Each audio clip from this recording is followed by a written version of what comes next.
Hi, this is Paul. Today, we're going to do something a little bit different, and I'm planning that this will become a series. And this is already in the series of the marriage crisis. We did a conversation not too long ago that Catherine participated in, and we had a number of individuals from the Bridges of Meaning Discord server. And Rod contacted me and suggested that we bring Catherine and Eamonn in on this, and I thought this would be a really good group to really go in depth on the marriage crisis, on what's going on in our culture and society. And I'm really excited to do this because I've had a lot of conversations with Rod about this over the years, and I've had enough experience with Catherine and Eamonn that I really admire their wisdom and want to see more of their wisdom shared. So when Rod suggested this to me, I jumped at it. And so for this first session, I want us to at least begin with stories and our own personal experiences, views, takes on marriage, how it's changed, what our thoughts on it are. And then as this series goes on, we'll begin to get into certain marriage and, let's say, feminism, marriage and the sexual revolution, marriage and religion, some of those topics. But for today, I wanted to do a video where all of you would get a chance to know each of us a little bit better. And that would sort of begin the conversation. And I have absolute confidence that the conversation will progress well. And I decided I didn't want to start it because this has been a topic of ongoing interest for Rod, and he's lived a very different life with respect to marriage than I have. And he and I have spoken about this a lot, and he's gained a lot of wisdom on it. So Rod, why don't we begin with you? You've been on the channel before, and we got into your story a bit, but not necessarily with respect to this topic. So you've seen this coming for a while, and you've been talking to me about this for 4 or 5 years. So why don't you set the table for us? Oh my, that's quite a responsibility. I suppose I should probably give a little heads up to my wife that I'm appearing on a podcast titled Marriage Crisis. Well, you are married now, but you have not been married the whole time that you and I have been talking about this. You're absolutely right. This is a recent development. So yeah, in the time between when I sent you that fervent email a couple weeks ago, the energy I had to discuss this in the abstract suddenly became a real thing when I started thinking about trying to talk about this publicly and realize, do I have anything interesting to say about this? Of course, I have a lot of thoughts about it. And you know, if I was going to try to, I probably have a lot of confidence if I was talking to a friend, you know, about marriage or about my marriage or their marriage, but to try to talk about it in general terms in public, it's an entirely different challenge. So I'll admit that I approach this conversation with some trepidation, but I'm also, as you say, extremely interested in it. So yeah, it was probably, I think we'll probably retrace our steps a little bit and sort of talk about our personal story, but right now I'll just sort of tell you why I have been so interested and why I reached out to you and why I suggested perhaps it'd be great to talk to Catherine and Eamonn as well. I've had the privilege of having one conversation with Catherine. Nice to meet you, Eamonn. And I started noticing this really, I think it was back in the 90s, maybe early aughts. And it's a little bit outside the scope of marriage, but it absolutely applies. And that is that, you know, a lot of the sort of public discourse was around things like the wage gap and how, you know, women needed to be uplifted and encouraged and empowered, all things that most, you know, sensible people would agree with, of course. But what I was noticing was that most of the traits and skills that corporate America favors, women were nailing. In other words, you women in a corporate environment, they give great meetings. They know how to collaborate. They tend to have stronger relational skills, more conscientious, more agreeable.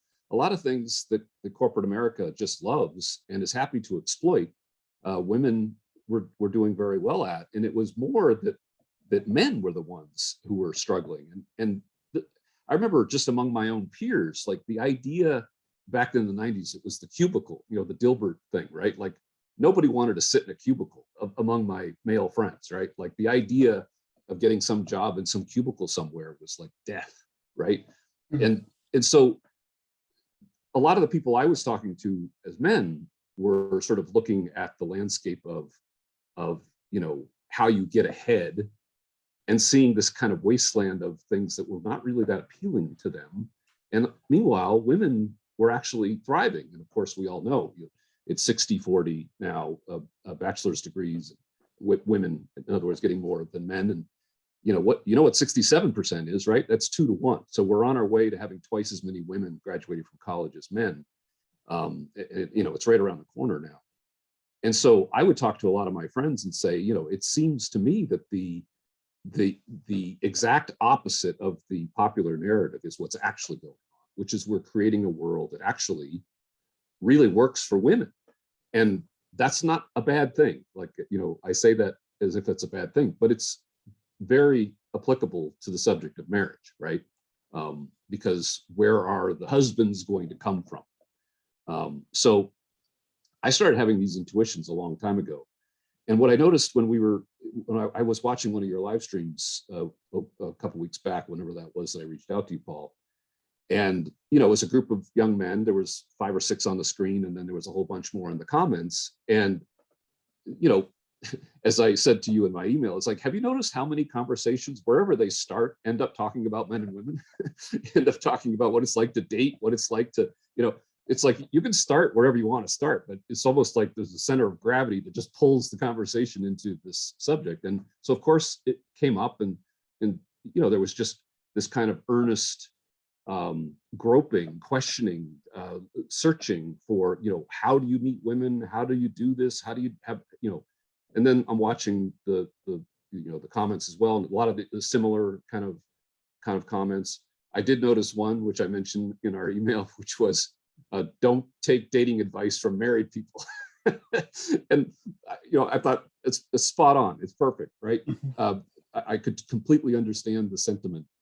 And I started realizing, like, if I was going to try to talk about this publicly, it's like I may be able to count on the fingers of one hand and have fingers left of marriages that I know well enough to know about the marriage that I would want for myself. That doesn't mean necessarily that I can't see how it might work for the couple that's in the marriage, but that I would want for myself. I know so few people who would be great advocates for marriage, that can speak to it in a way that would make anybody want one. And it just occurred to me that, the few people who have fantastic marriages, they're probably not talking about it. It's almost like the people who know where the gold is buried aren't sharing, right? So I thought, we should at least tiptoe into this subject and see if we can, unearth some treasure.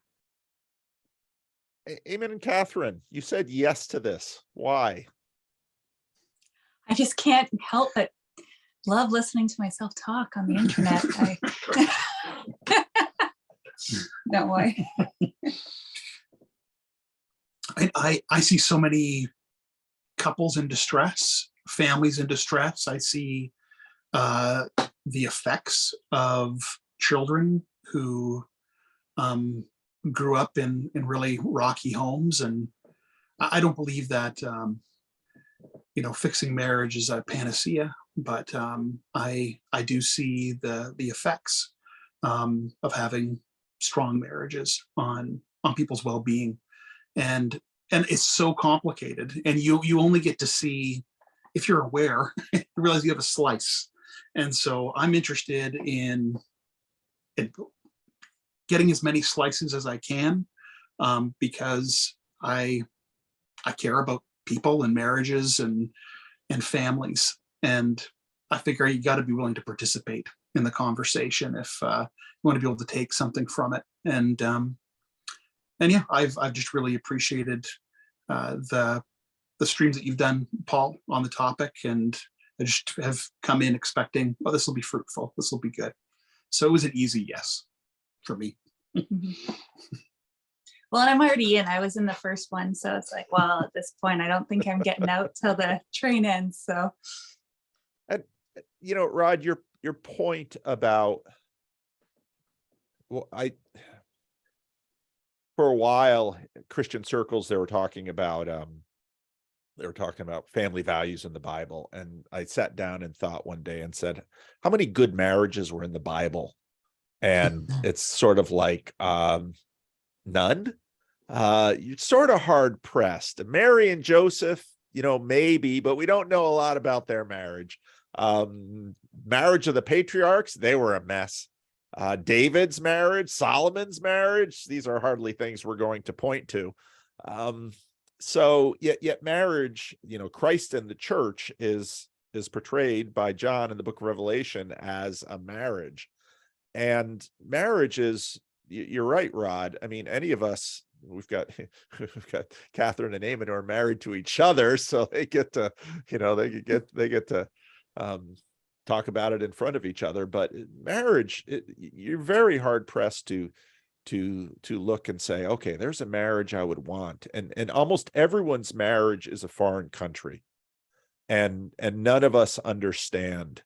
And whether, I've been on both ends of, I've been in marriage counseling, as in terms of my wife and I in counseling, and I've been on the other end as a pastor with people who are struggling in their marriage, and having been on sort of on both sides of the table or both sides of the office, it's a tremendously complex, difficult thing. And while at the same time, even though you never see a perfect marriage, you do find many people who will, maybe they'll go back after the institution, even after a divorce, they want to try again, or others who stay in the institution because they look at the alternatives and say marriage is less bad than some of the alternatives, and it can be really good and great sometimes. There's the scene in When Harry Met Sally where the other couple, Bruno and Carrie Fisher, isn't it? They sort of, watching Harry and Sally with all this dating stuff, they just sort of relax back and, oh, so glad we're married. So there's a lot to talk about. Well, Rod, I do a lot of talking on the internet. I don't often actually talk about my marriage. I mentioned that I am married, but I seldom talk about my marriage on my live streams. But you sort of got us going here, Rod. Why don't you do a little bit of sharing in terms of what you've noticed about marriage just in your lifetime, and you, unlike let's say Eamonn, how old were you two when you got married, Eamonn and Catherine? 20 and 21, I think. Yeah. Wow.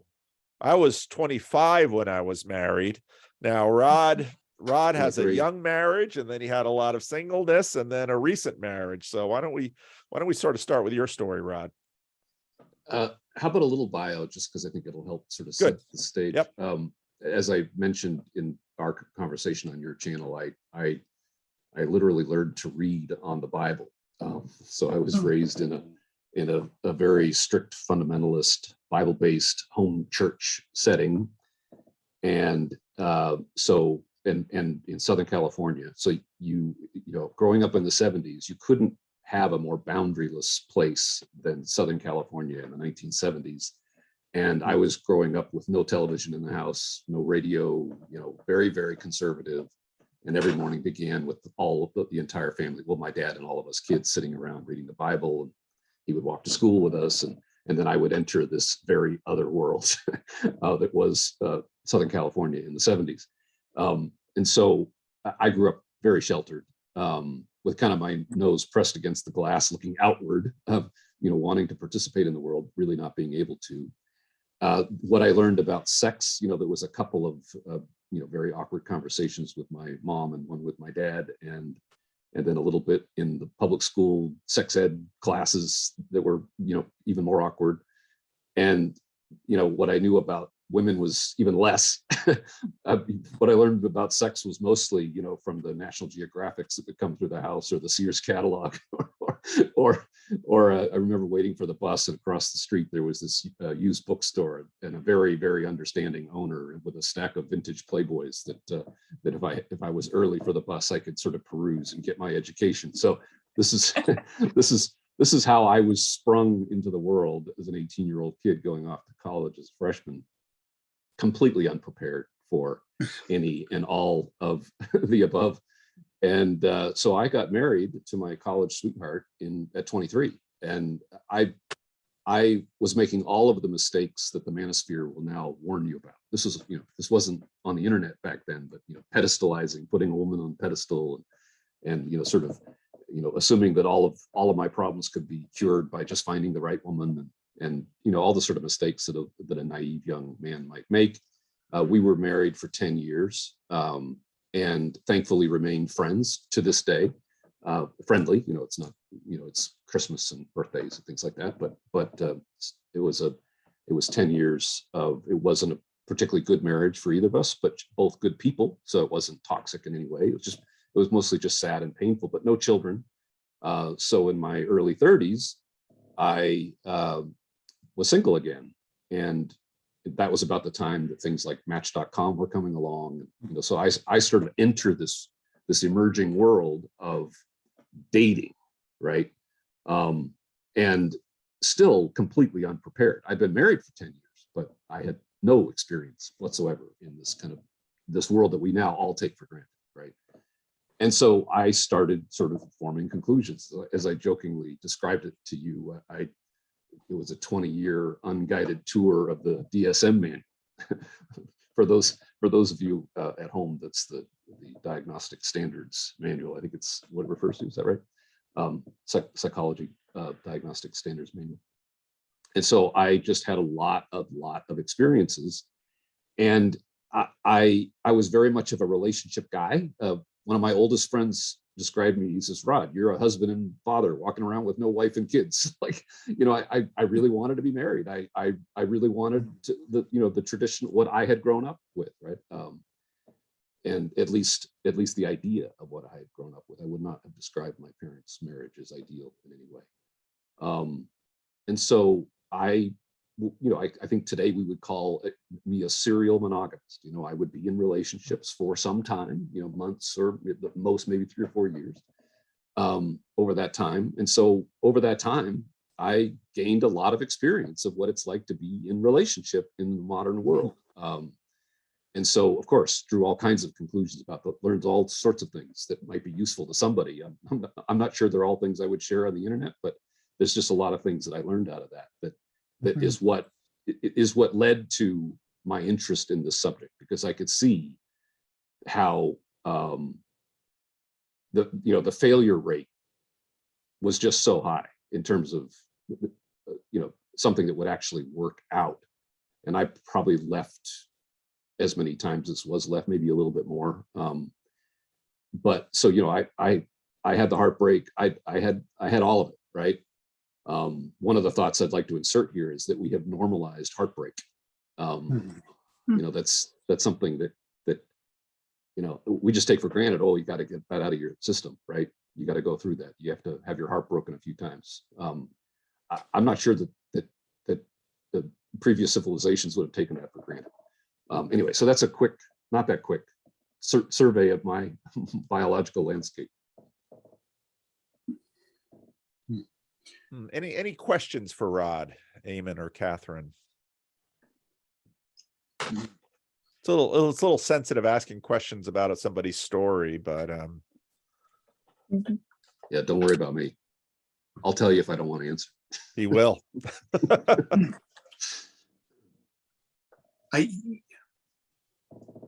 You're in an interesting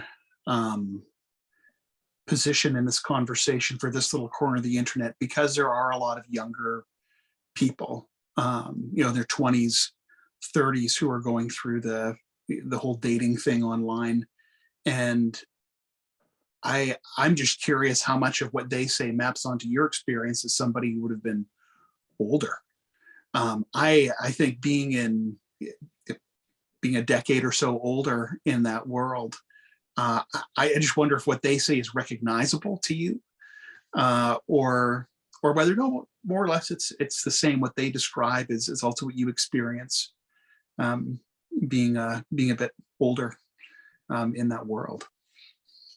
I would say it is exactly the hellscape that they describe. And even so, I met my now wife 8 years ago. So, I've been out of it for a while too, but I'm fairly active. I've started a number of nonprofits. I have a network of a lot of young people in my life, millennials and even Zoomers. And about 5 years ago, I woke up one morning and realized, wait a minute, I know that the marriage rates have been declining steadily since the 80s. And it suddenly clicked. I realized, like, I knew all these people in their 20s and early 30s. Nobody was getting married. Now I live in Nashville now, which is a part of the country where people do still get married. But even here, it's less than it used to be, right? So, but where I was in California, just nobody was getting married. It wasn't, it was almost like, why would you, or something, like the idea that someday you'd grow up to be a good husband or grow up to be a good wife, have a great marriage, like that whole idea was just like, it was, just anathema. And I realized, like, oh my goodness, there's going to be an absolute, it's going to fall off a cliff here. And sure enough, now the data bears that out, right? Like, COVID, I'm sure, had something to do with it. But even before COVID, all of a sudden there's this steep incline in the marriage rates where they just started really dropping precipitously. So I think that's related to your question. When I was doing, it was mostly online, not only, but I would do some of that, and I would just also meet people through normal life. And I was very active. I was sort of out in the community. I owned businesses and nonprofits. I served on a number of boards. I was probably kind of an unusual case in that sense, that I had the opportunity to meet a lot of people.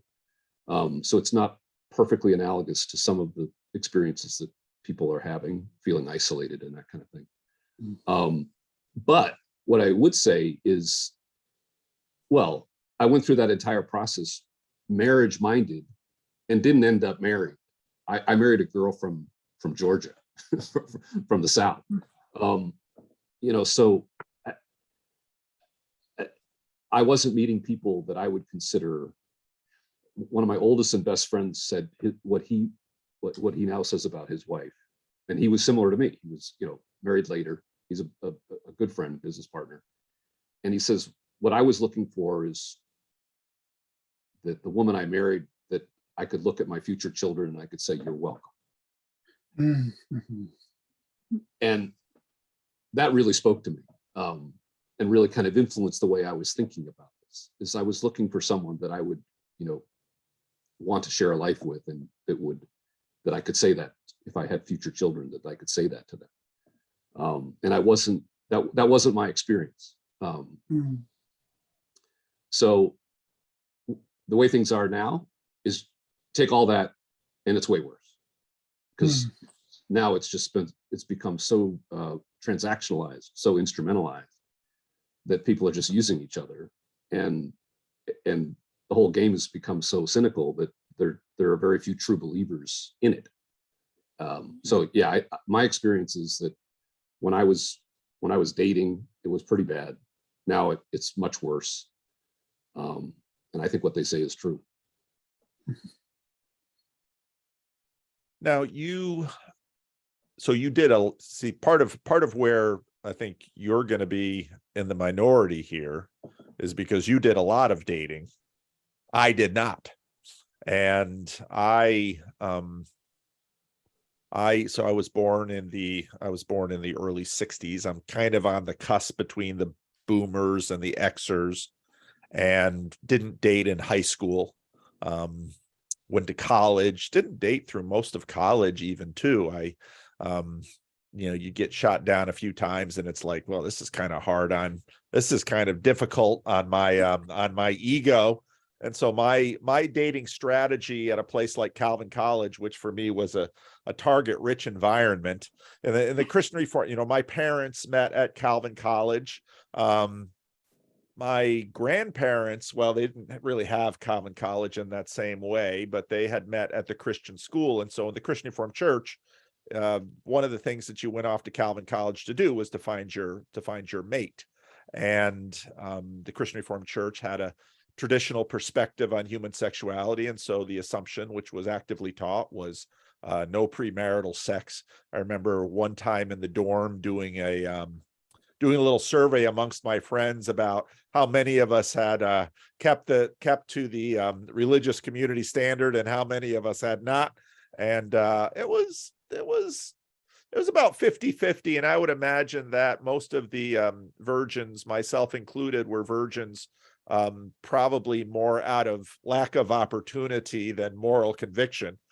But yeah, and so at Calvin College, I very much figured out a dating strategy, which would, I intentionally entered the friend zone and spent some time in there to decide whether or not I wanted to go any further with any of these young women in this target-rich environment. And in my case, I remember the first time I saw the woman who would become my wife.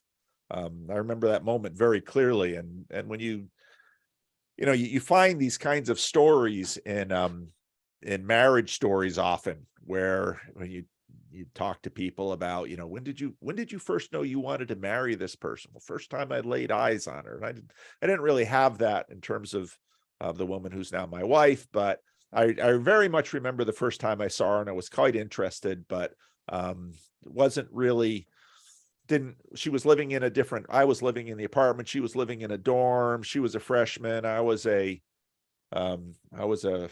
senior, and then actually that first year while she was living in the dorm, managed to finagle a conversation at one point. And then eventually she moved over to the apartments the next year, and so on and so forth.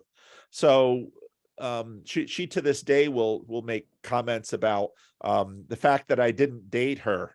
I moved into the friend zone and just continued to level up, which in some ways was my strategy, which maybe was sort of a coward's way into it, but I found it worked for me. And then Don't knock it, man. What's that? Don't knock it, man. Despite what the Yeah. manosphere says, that's a good strategy. I thought it was a great strategy because I got a chance to. There are a lot of women that I probably, if I'd had a dating strategy, would have asked out for a date, but having gotten to know them a little bit, pretty much decided, I don't think so. So one thing or another that sort of made me think, no, I'll keep being friends with them. That's okay. But so then was entered seminary. It was unusual to enter seminary when I was going there as a single person. About the only people without wives at seminary were myself and two other friends, and then a bunch of African students who had left their wives in Africa and come to the United States to study. And so then I did marry then halfway through seminary.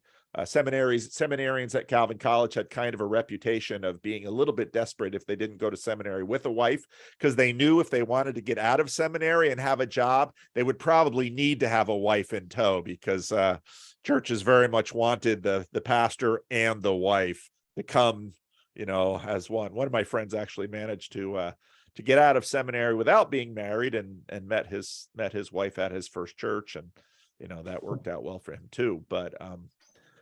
But I never had, I'm a bad person to give dating advice, because as my wife often says, you hardly did any of it. I just got to know women and became friends. And then if there was a woman that I was interested in going further with, tended to just continue to up the dial on the friendship until you reach a boundary marker, and then level jump. So, and my wife and I have been married, we'll be married 35 years this Mm. August. And it's been a marriage with ups and downs. And I've learned a lot about life through marriage and through the demands of marriage. And on one hand, I'm really glad I'm not single. On the other hand, you do understand that marriage requires a lot of its people, especially marriages which last decades. My wife and I have 5 children together. Often if we go someplace where people don't know us and we mention we have 5 children, most people assume that it's a marriage, that both of us came to the marriage with 2 or 3 children, and it's a blended family, as we like to say. No, we had all 5.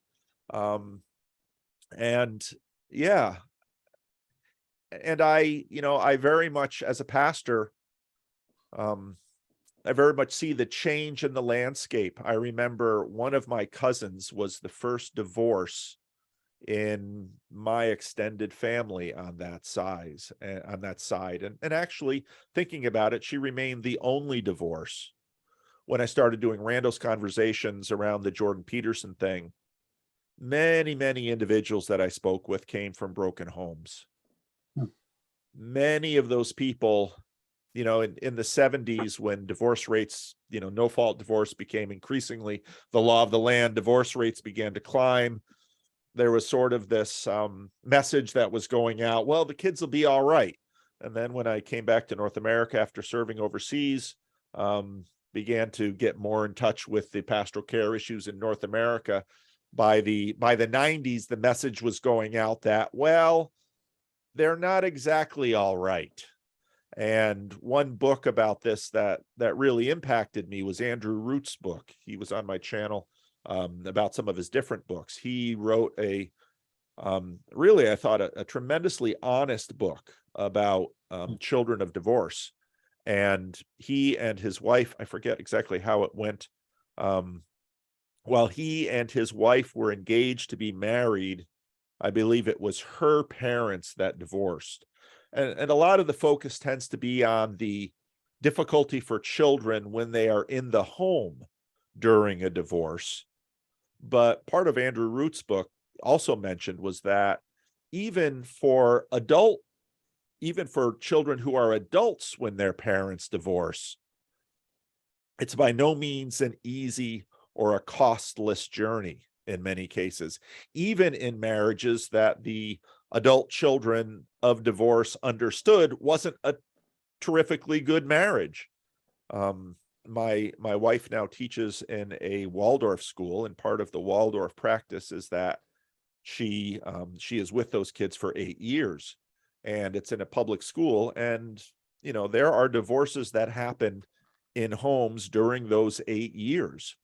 And so by that point, she knows the children well. She knows the parents quite a bit better than often a public school teacher will, because she's been with those parents for 8 years. It's a difficult thing.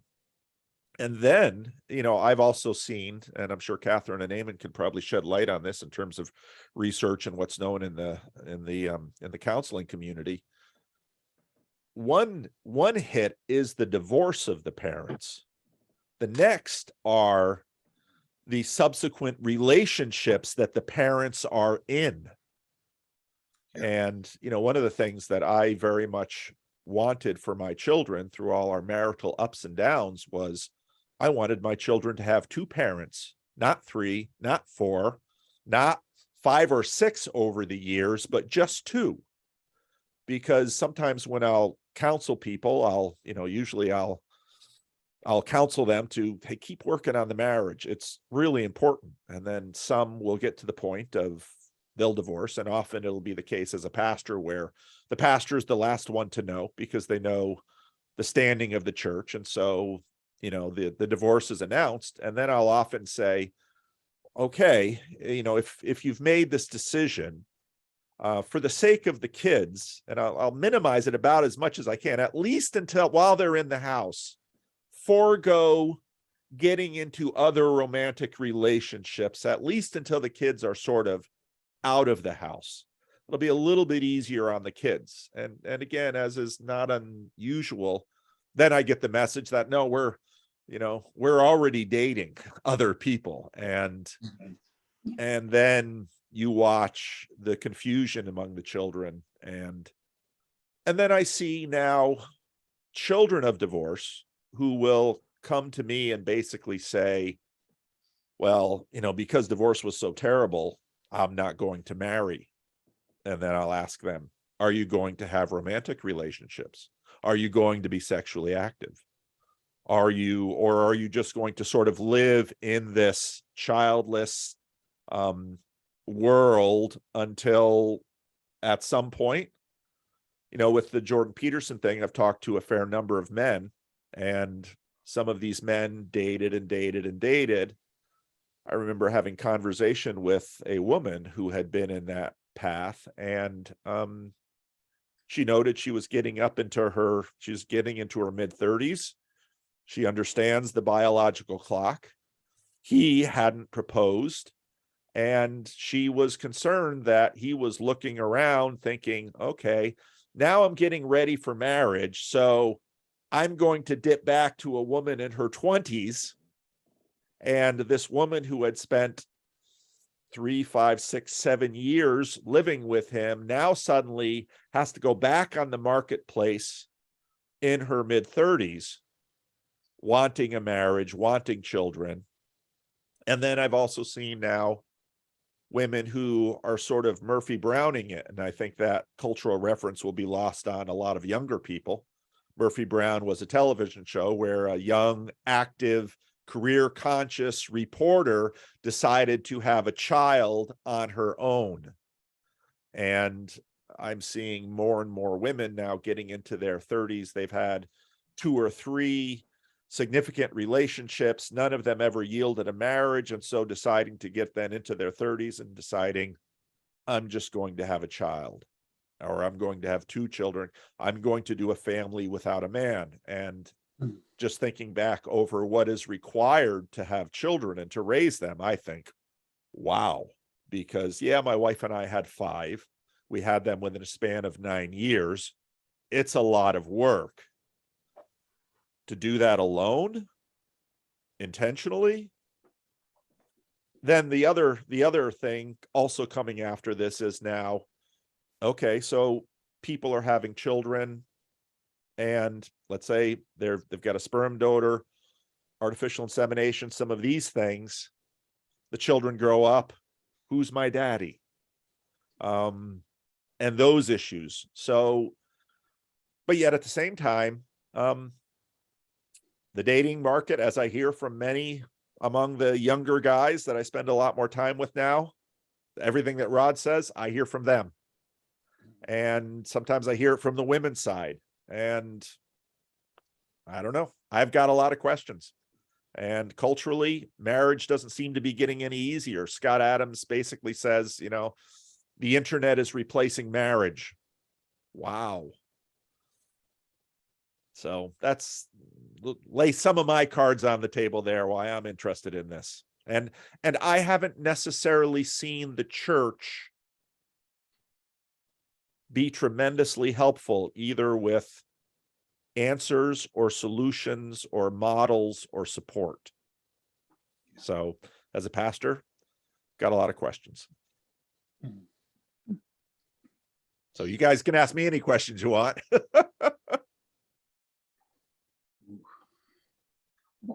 I don't know what to do with a card like that. I do questions and answers all the time.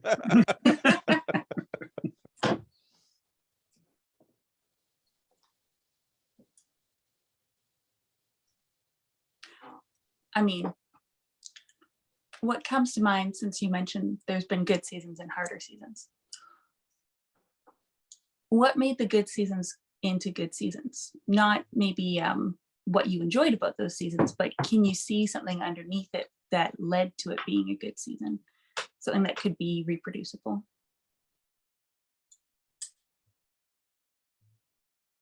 it's really hard to know sometimes. Sometimes things click and you don't know why. It's just, you know, both parties in the marriage are seeing things eye to eye, communicating well, enjoying each other, facing challenges together. Those are good seasons. The hard seasons are in some ways certainly as formative and maybe even more important in terms of formation, because you begin to realize some of the deeper questions about marriage that we're eventually going to have to come to. What is this for? Mhm. Who is this for? And you know, if spouses aren't particularly happy with each other at the moment, but you've got 5 little passengers that that didn't ask to get on this train, were simply birthed into this train, and you begin to realize the stakes. I remember getting married and you know, my wife confronting me at times about just how selfish I was. Then having a child, that child taught me a lot more about how selfish I was than my wife's complaints, because I had to face it, and I had to face, yeah, just how selfish I was and just what that child needed. And that child needed it. There wasn't any arguing with the child, complaining that the child was being selfish. And so then with one kid, you sort of pass the kid back and forth. Oh, I got up with him last time. It's your turn to change this diaper, blah, blah, blah, blah, blah. 2 kids, then it's kind of okay. We're on each one and there's a little age difference. Then you go to 3 and now suddenly it's like, there's no more room for complaint here. It's all hands on deck. And then 4 and 5, yeah, it just keeps going from there. So the hard times and the challenges are deeply formative if, and then I think about couples that did, let's say, quit and break up one way or another.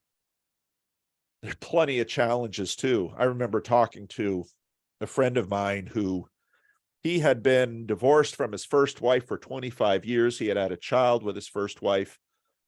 He had been 25 years into the second marriage, and then they were, you know, because of the child, and then there was a grandchild, they were meeting together with him and his second wife and his first wife and her second husband and the daughter and the grandchild. And I remember that person just telling me, oh, when my present wife and my ex-wife are together, it's a mess. You know, games are being played. And of course, it's not always the case. Some learn to behave. When I do marriages for people whose parents are divorced, oh, is it complicated? And so you very quickly realize that some of the issues that you're having with your spouse are going to be addressed by divorce. Many of them aren't, especially when there are children involved. Things will just come up. And so you're facing choices. You're exchanging dilemmas. Some will get resolved, new ones will be added. So, but the good times, when the good times come, yeah, you learn along the way. Okay, these are the things I really need to do to not make stupid mistakes. Yeah. But sometimes the good times are just gifts. You're really selling marriage here, Paul. I know. Sounds, People man, it ask me to sounds do their great. weddings, and it's like, you really don't want me to do your wedding. If you're looking for sort of a glowy sermon at your wedding, it's not what you're going to take. I'm going to tell you, you two better work on these. And then I'll have couples say, it's not anywhere near as bad as you made it sound. I say, great. I think we need to hear from Catherine and Eamonn, hear their biography. Perhaps they'll sell us on marriage even better.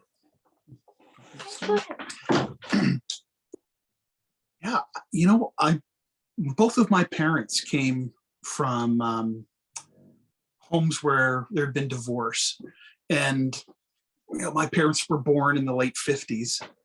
And for my dad, he said that, well, one, he just always been a very, very open person. I mean, from when I started hitting like 10, 11, 12, he just started speaking more openly about sex, about relationships, marriages, like in an age appropriate way, but would sort of give more information, and didn't hide it from me at all, which was a real gift. He talked a lot about how being a teenager in the early mid 70s, how him and his siblings and a lot of his friends, how much contempt they had for their parents because they knew that they were all fooling around with each other. And there was still a pretense that some of them were, going to church. But, there were fairly prominent people in the community that had open marriages, and, teenagers finding out, who was sleeping with who. And so there was a disconnect between them and their parents. And then, no surprise, they all got to experience their parents getting divorced too. So my dad, his parents divorced when he was about 14 or 15. My mom was the first child from her parents getting together. Her mom had been married to a very abusive man. So they were no stranger to that. And one of the things my dad said when he was going to get married is having experienced all of that chaos, dealing with a stepmom where the relationship was really difficult. And where I think for a long time, he just felt like he didn't even have a home. And since, in recent years, the relationship has certainly improved quite a bit. It was really difficult going through teenage years into his 20s with a broken family. And so one of the first things I remember him telling me was like, when he got married, he really wanted to be stable. He wanted to be a stable father. He wanted to be a stable husband. Because he just didn't want that to be inflicted on anybody because of what he had been through and what he had seen just with all the craziness out there. And right around the time they got married, my parents both became Christians at the time. So there was also, it wasn't something they were born into. So they had lots of questions. And I think rather than having it be something that was received and you just don't really think about it, they wrestled it through. And so I realized I was very blessed to have parents like that. They've had a very strong, stable marriage. What they set out to do, they succeeded. And so, I got to see, firsthand, a husband and wife who loved one another, they'd of course have, conflict here and there, but we're able to always get through it. And were united on the things that mattered, and didn't put out a false front about how things were in their relationship. But you genuinely, have had affection for one another. So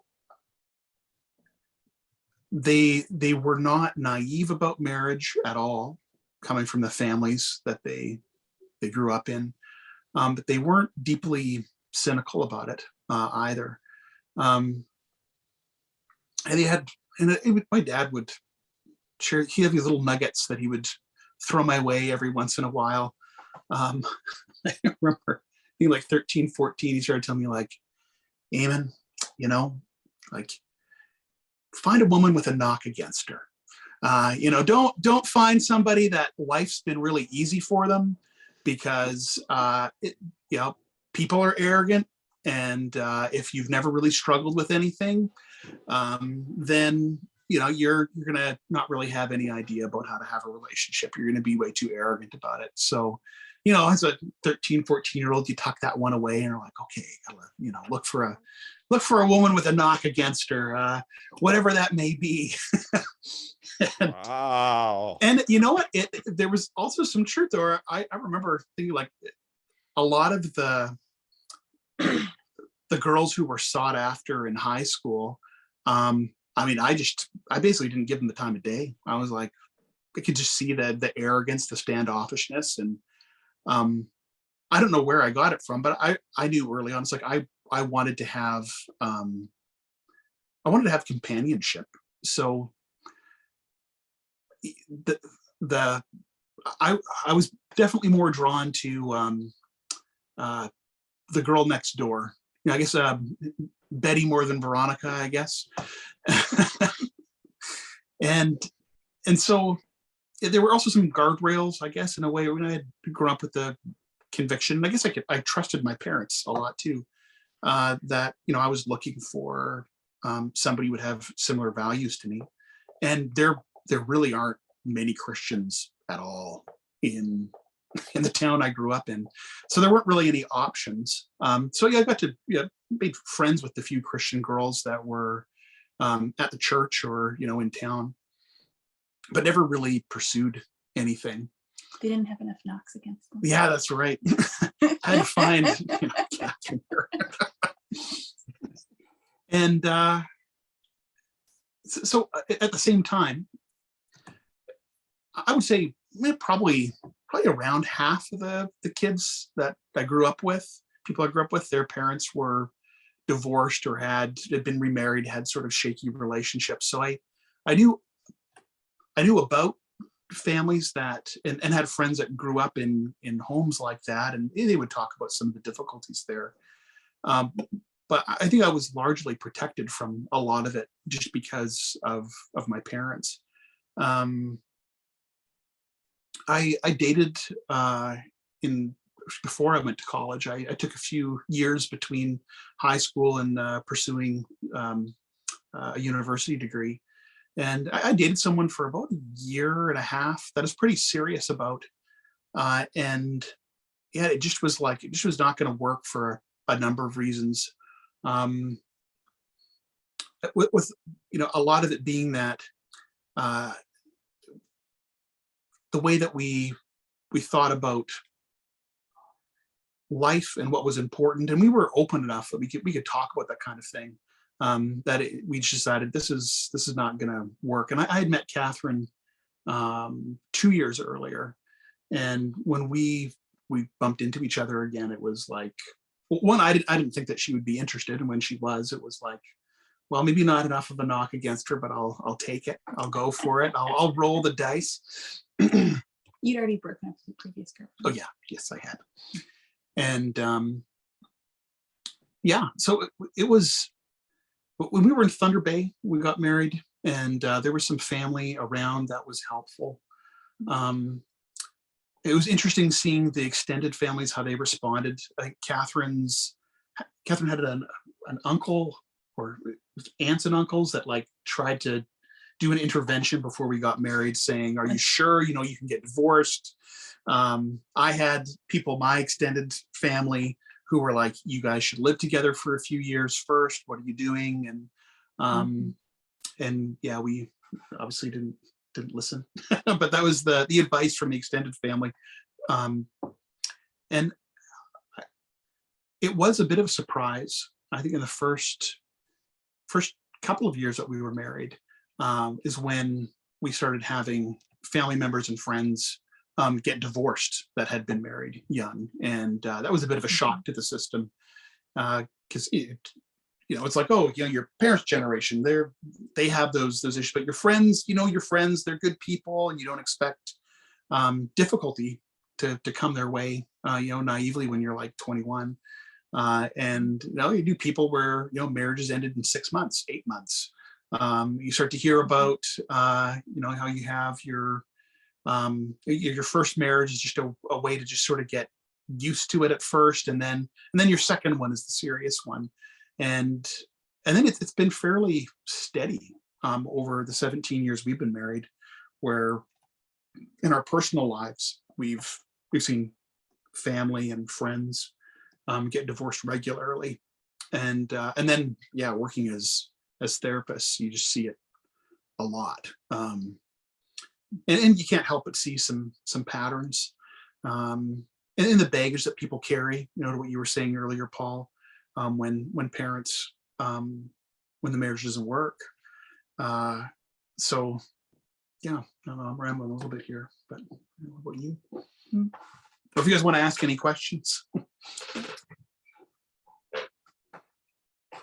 And one of the things, strikes me in the Christian Reformed Church, like I said, we had one member on one side of my extended family who was divorced, and that was probably of my cousins of 10 cousins, only one, which is a pretty remarkable number. Listening to you too, in terms of the Christian school I went to, maybe one of the kids in my class, or none, had broken homes. I mean, in terms of the Christian Reformed Church as a subculture, remarkably, it very much bucked the trend in terms of divorce. And even thinking about what I know of my classmates. So I went to school with about 100 kids, Christian school, K through 12. 2 or 3 maybe have gotten divorced. It's a pretty remarkable track record. Mhm. But it's very interesting, the different experiences in terms of divorce, and of course also with my people my age. I doubt very, very much that many of my classmates, high school or college, lived together before marriage. That's one of the issues we're going to have to talk about, is the new practice of cohabitation. But it is interesting how some Christian subcultures have resisted the numbers on divorce. Obviously other things, but I don't know to the degree to which that resistance is still active. I tend to imagine that the outlier nature in the Christian Reformed Church today is far less than it was in the 80s or 90s. More an observation than a question, Eamonn, but the thing that really stood out to me from your story, I'll call it modeling, that your father modeled a way, a way to be a husband, but also a way to be a father. And, good for you for recognizing how rare and valuable that is, how open he was with you. As you said, sort of age appropriately, kind of giving you keys to the kingdom, gradually. And it occurs to me that, first of all, my father didn't do that. I think my father was completely mystified by women, by my mother, and felt completely ill-equipped and unqualified to give me advice. And I think that's probably true for a lot of people, frankly. Either they don't feel qualified, or they don't feel that they have the authority even to, they'll learn that at school, or they'll learn that in Sunday school or church. And if they have issues, we'll send them to a therapist. I think there's a lot of parents who just don't feel qualified. And so in my fantasy ideal world, I wish that every boy had a father or an uncle. Maybe an uncle would be better, because it's a little, awkward sometimes talking about some of this stuff when you're right. But just pull them aside and kind of give them the basics, right? Here's what to expect. Here's what girls are like, and same thing for mothers to their daughters, and of course the other way too, right? Your mother will help you with certain things as a boy, and just how to treat a girl and things like that. And so it really stood out to me that you recognize the value of having that modeled for you, and unfortunately how rare that is. What was interesting when I reflect back on that is that it's not like he had a lot of modeling for him. It was a lot of things that was like, this is not a good route to go.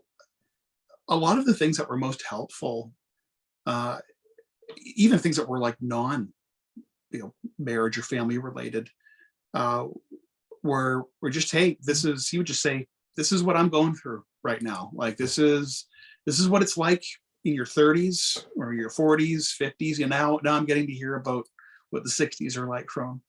And just like normalizing some of those things was really, really helpful. You know, even talking about, you know, in his late teens, early 20s, normalizing like, hey, you're going to feel really depressed, and, you know, things are going to be really hard, and you're going to feel like giving up. And, you know, this is how dark it got for me sometimes. And that made it just easier to talk about. And when I would go through those things, it was like, okay, even if I don't know what to do, or he didn't give me, you know, advice on it, it was okay. I'm not so strange to be going through this.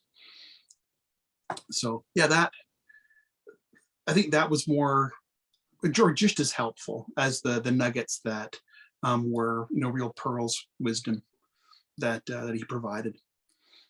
And I think that's what I try to encourage, you know, couples I'm working with, or individuals. Like, you don't have to have the answer. It's okay. You know, normalizing feeling like you're not weird for struggling or not knowing what to do goes a long way.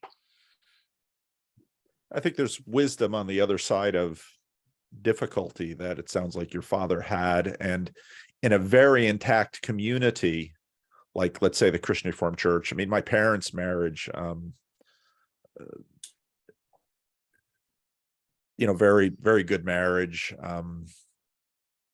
But, you know, there was within the community, there were implicit norms of what to do and what not to do, but there wasn't a lot of that wisdom on the other side of catastrophe that they were able to sort of hand down that might equip a younger generation to deal with the kinds of difficulties that arise.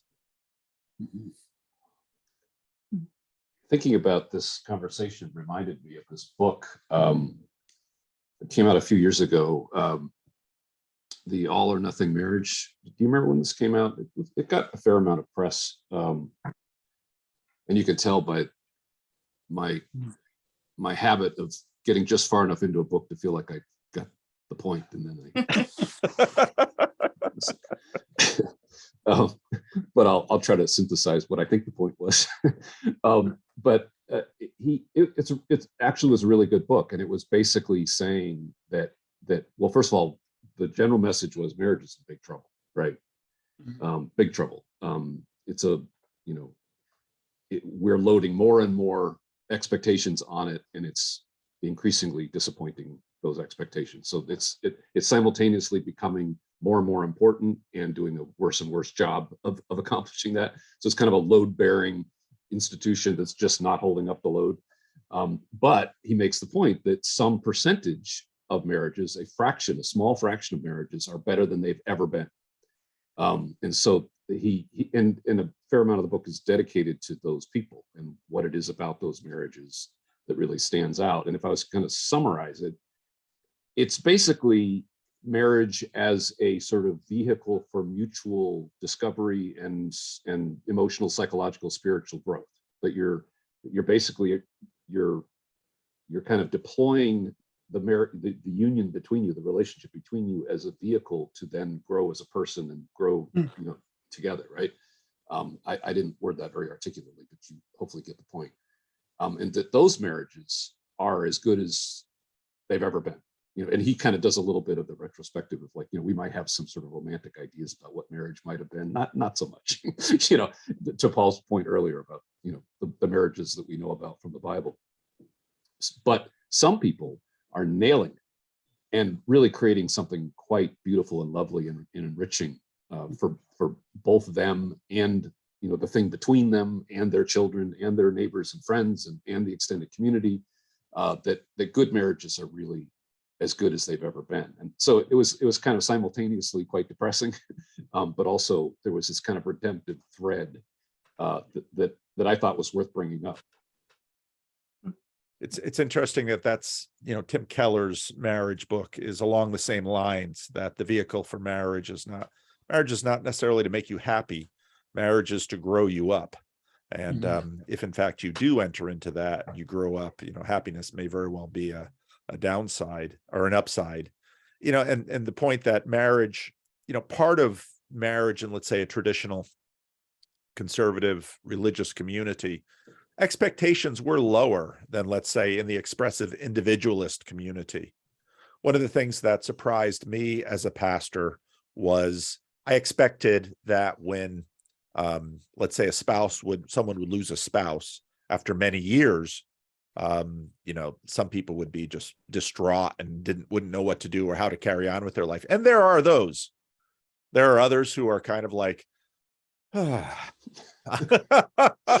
um, riddance.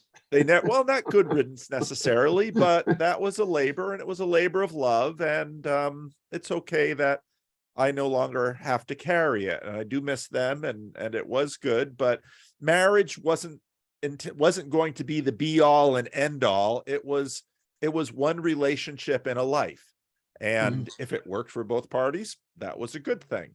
But the expectations on the marriage weren't all consuming. Like if you watch a show like The Bachelor or Bachelorette, I listen to that program and I just think, wow.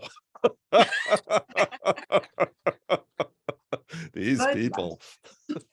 I remember the very first season of that show, which I probably haven't watched it since, but I remember thinking, "Oh, well, there goes this initiates the fall of the Western civilization."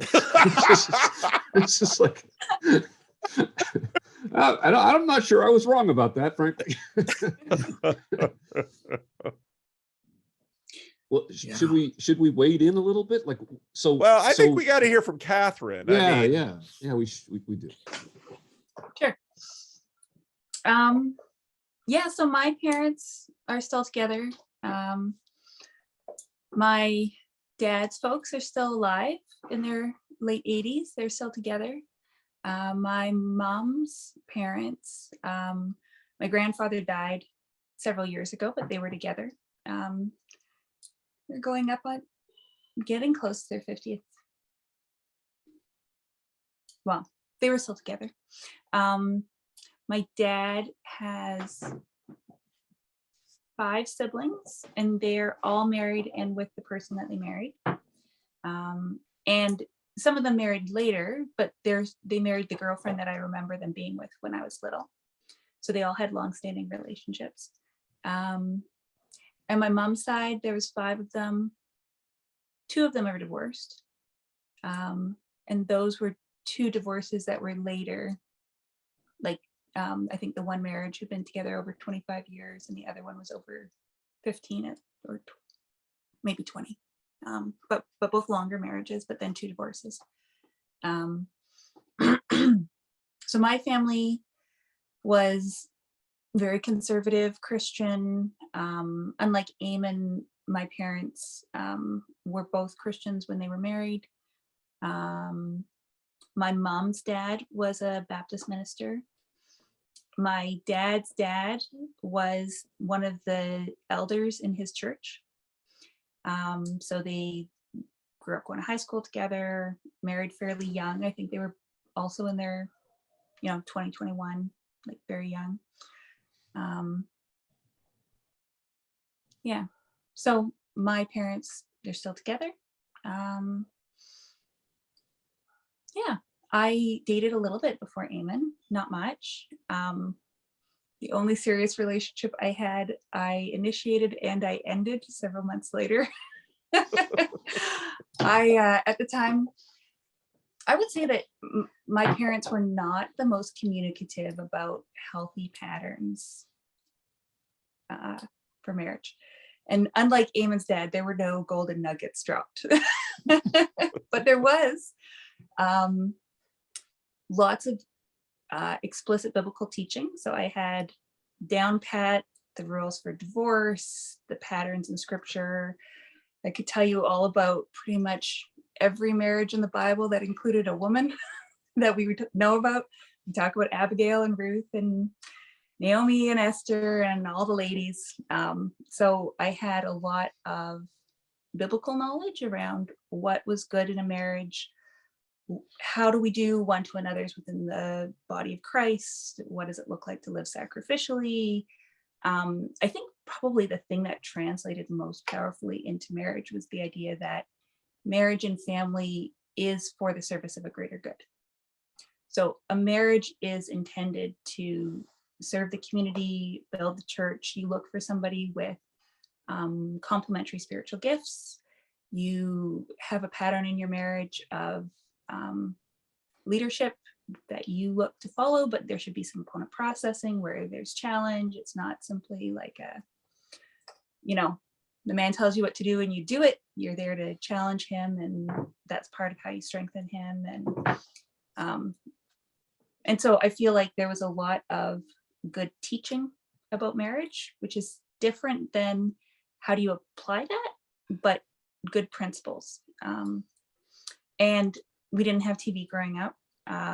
We got the occasional movie, but what we did have was lots of theological movies available. So all of Gerstner's basic systematic theology, R.C. Sproul, there was a few series on marriage that were available. So we could watch those whenever we wanted. So Wow. So I got the theological Movie night at side. your house sounds theological. Sure was. But Not even the Sound of Music? Well, no. We got to watch it every now and then. We didn't own it though. My grandparents very kindly recorded some Columbo episodes for us to watch. So Great show. By the end of that, you're actually rooting for the bad guy. I know. So yeah, when I went into my first relationship, my perspective was like, love isn't real. Romance is like a fraud. That's ridiculous Western imagination. Very like Fiddler on the Roof. You just find somebody, you marry them. If you stick with them long enough, you'll fall in love with them. If you marry somebody for romantic reasons, it will fall apart anyhow, and then you're back at square one. So just find somebody who is a good person, a good man who has a similar vision of the mission and the vision, and you just do it. So that was my idea. I was like, okay, here's a good man. And then I was dating him for a while and I was like, nope, I'll do it alone. Thank you very much. I am not down with this whole, I don't think I was ready for that level of self-sacrifice, to be like, okay, I will put myself to death for the sake of the other, because there was no romantic inspiration that seems to help with that level of self-sacrifice. And there was no cultural structure either saying you have to be with this person, like an arranged marriage. So I was like, no. And there wasn't really any community involvement either. No. So it was like, yeah, just nothing. No, and he's a good guy. He's now married with kids, and that's wonderful. But it was just not a good fit. So I started it and then I stopped it. And then I was like, you know what? I don't know why I'm even thinking about this. I think I'm just going to go to university and I'm going to be a doctor and I'm going to be a missionary and I'm just going to do that, which was what I was working on. So I was going to university. That was the plan. And then Eamonn, who I'd known before, I had met him a couple years ago. We had kind of liked each other, but I was still in high school. And then he had left, went down to the States for a couple years. So I heard he was coming back to town. I was like, oh, I'll go see Eamonn. It's been a while. I'd been living on my own for a while. I was kind of lonely. I was like, oh, I'll go see an old friend. He's back in town. And I was there and Eamonn walked through the door. And like you said, Paul, it's like that moment of like, oh, Eamonn, that's right. And I went up and said hi, gave him a hug. And then after that, I was like, I need to marry Eamonn. That was just this like flash. It's like, I need to marry him. So I went on a mission, tracked him down, like, oh, we need to talk. Here's my number. Started sending him letters. It's like, oh, you have a birthday coming up. I'll come for your birthday. Let's have a party. Let's. And then we were dating how much later? Yeah, it was just a couple of weeks we were dating, and a few months later we got engaged. Mm-hmm. And I knew it was like I I was not stupid. I knew that. It's like, okay, yeah, you have an opportunity here. You got to go for it. Reel her in. Yeah. But it is a little odd because I was not looking for a dating relationship at the time. I wasn't looking to get married. I had my agenda. But one of the things that made me feel like, okay, we could go for this was at the time when we got together, Eamon was like, I love the plan. I love the vision. Let's do it together. I'm on board. So there was this sense of like shared mission, shared vision, Yeah. which changed pretty quickly because I got pregnant 3 months after we got married, which was not the plan. We were going to wait till I was done medical school. It was like this whole agenda. So the vision changed, but the idea of being on a path together, working on something together. I think one of the phrases we tend to use is like we pull in the harness together, like we're pulling together.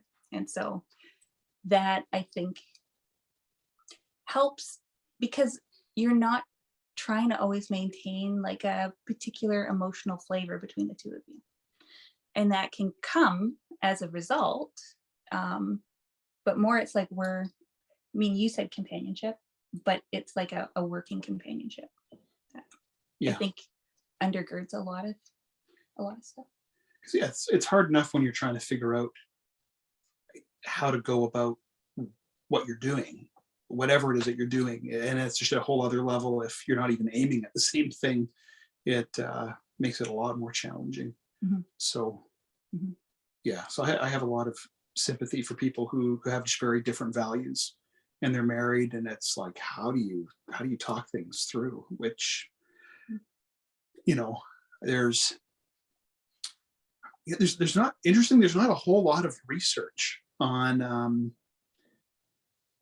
relationships that stay together and what are the components of it. There's a lot of statistics about divorce and remarriage that come out every year, but I think that the only person that I know of that's been doing research for a long time is probably the Gottmans. And he's sort of unique in that you don't have a DSM code for relationship distress, so you don't have research money that goes into it. You have research money that's there for all the addiction and depression and trauma that comes from the other side of a marriage not working out, but very little research into like what's helpful. What do you need? And I mean, I think there's some shortcomings in Gottman's research, but there's a lot that's good. Although I've wondered in recent years, like, how does it hold up given that the culture is so different now? Well, his main prediction, right, was signifiers of contempt, right? That was the best predictor for failure in marriage. Well, we got a lot of that going on. Yeah. We got a lot of open contempt for the opposite sex. I actually have a question for you that you made me think of, Catherine. So I didn't clarify this at the beginning, but another thing that's unique about me on this call is that I'm not a practicing Christian, but deeply respectful of it. Right, I take it very seriously. Is how I usually put it. Like, but I'm not practicing in any way, but I'm steeped in it and formed by it, and I guess what I wish were true, but I have my doubts. And the question, I'll get to the question, is the arguments for why remember that radio host, Dr. Laura? She used to be on the. Oh yeah. She used to say, "Choose wisely, treat kindly." That was her thing, right? And I was like, "Oh, that's pretty good." It stuck. Like I still remember it. There are very good secular arguments for why finding a high quality person to take on life with, and really investing heavily in that relationship and making it as good an experience as you know how to make it. Give them the absolute best you have to give to anybody. Give it to that person. I could make really good arguments for that are secular arguments. I wouldn't need a metaphysical layer. At least I wish I didn't need it. So the question is, how much of your success in marriage do you attribute to the community that you grew up in? And includes also you're up in Canada. I don't know how remote you are or how large a city Thunder Bay is, but it's, Mhm. you're not in Southern California like I was. I'm not in Southern California, but I did live there for a year when I was in grade 10. I think that's a great question. And I would hope that we would have good reasons, secular and religious, for why marriage is extremely foundational to a good society and a happy life. And not necessary, but overall, I think when engaged well, brings more happiness than not to the society, to people.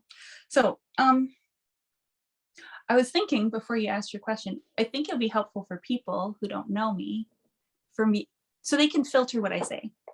I'm like, I think I have a great marriage. I'm extremely happily married.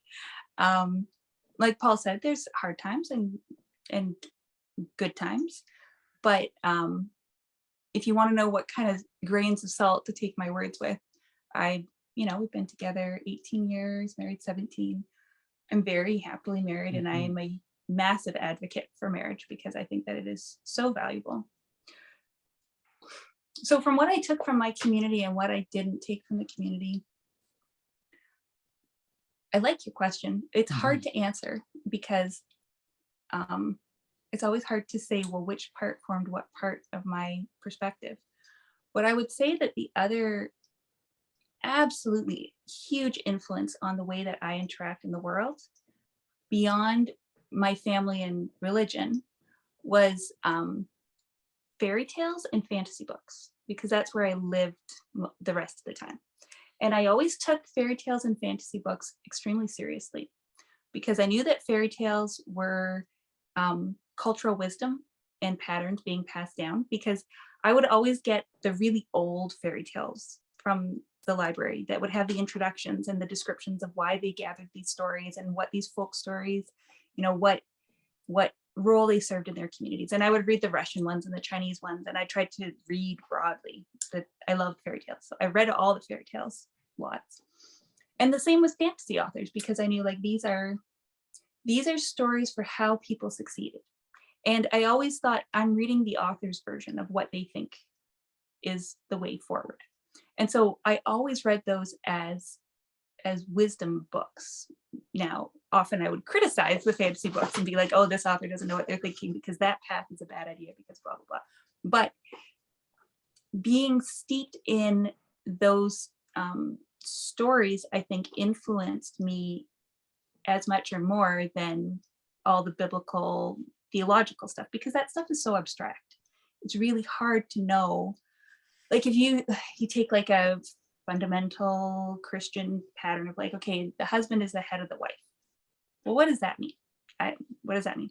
Well, all the fairy tales can try to show you what would it mean for there to be male leadership, and what does that look like when it goes wrong, and how do women interact with male leadership in a way that's undermining men, supporting men? How do you create a good husband? How do the good wives do, like, I got all of these iterations of how does that go well. And so I think it's hard for me to parse it, because one of the ways that I filtered what I thought looked good in the stories was the biblical categories and the biblical filters of what was a good ending and what was a good path. But then the stories told me how to actually, like, make those principles work out in a way that I could manifest and incorporate. So I don't know how to answer that entirely. I still remember, whither thou goest, I will go. Mhm, That stuck. mhm. But It's that wasn't to a spouse. No, I know, but it's still stuck as like a model of a kind of joining, right? That, like, it's still somewhere in my registered in my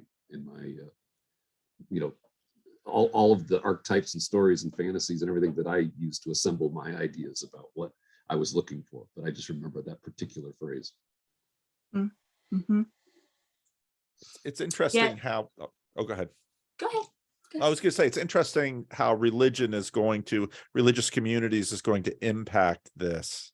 And then also marriages between people who do not share religious convictions. Because, I mean, part of what you see with the bachelor, bachelorette, with the heightened expectation of marriage as romantic ideal that's currently in vogue in the culture, that then becomes the telos of the experience of romance becomes the telos of the marriage, which is different from, as you said, Catherine, from many Christian marriages where we're on mission together and the mission is the kingdom of heaven. And the marriage is a function of that. I think in the absence of there being, I think about being in a meaning crisis, I think we end up having economic models take their place. You know, on the right, you'll have sort of a capitalistic, okay, you know, I make myself a good product that you buy, you make yourself a good product that I buy, and if we can have an exchange here, we both get what we want. And on the left, it's almost like a more communist. Okay, you know, we're all going to share each other. We're all going to like, everyone should have equal access. Nobody should be left out. And there's an absence of thinking in terms of meaning, legacy, interconnection. It's reduced to the economic, and that's the piece that's still sort of there in marriage, right? It's a legal economic decision, which has been a part of marriage historically, but it's been flattened to that. And I believe that you can, you know, not be a Christian and obviously have a very meaning-filled life where it is about what's beyond you. But as long as we're thinking in terms of economics, at least implicitly, I think we're just doomed to continue and see what's happening now intensify, really. Remember you were saying, Paul, earlier about when, you know, the children of divorce and even adult children, you know, maybe at least hang on until the kids are out of the house, but even adult children. And there is a lot of hand waving around that. You know, you mentioned, you know, the kids are okay or the kids are fine or whatever. There's still that ethos out there, right? Which is, it's better to grow up with a happy parent than an, you know, unhappy, you know, marriage. But what we don't tangle with, and this is kind of to your point, Eamonn, is, well, what exactly are we saying when we say that, you know, ask any child of divorce at whatever age it was, the culture tells them that they don't have any right to be angry. You know, this is all for the best, right? This is the healthy choice. So what do you tell a child who's angry? And well, why are they angry? What's going on there, right? And you know, one way to talk about this would be to talk about it in more religious terms, right? But there's something else about your origin story. When someone erases your origin story, a huge amount of who you are, your identity, the word of the moment, has now been erased, right? And so you essentially have to kind of DIY your own identity, because the people who decided that you should exist have decided that they don't love each other anymore. Well, and also it's not just that those individuals are your source. The family which is them is the source, and the family which is them just got murdered, right? And so if that marriage is over, what was everything beyond just the individuals within it is over. And there's no saying, well, but you know, we have this chunk here, and you know, there's dad's leg over there and dad's arm over there, and so dad's still here. Like, no, no, whatever that other level is, that's gone. And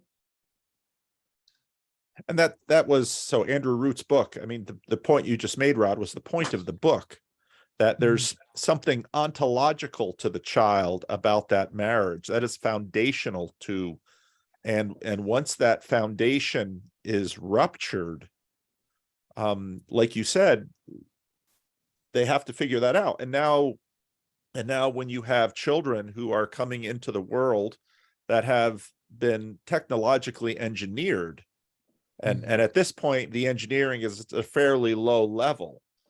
I don't know if you followed any of these stories where, you have a doctor who's has a fertility clinic, and all these women are coming in for artificial insemination, and the doctor is you know providing the seed. And so you have I mean, these stories, you listen to, I think Netflix had a show about this, and you listen to these people and they're like, how am I supposed to think about myself now?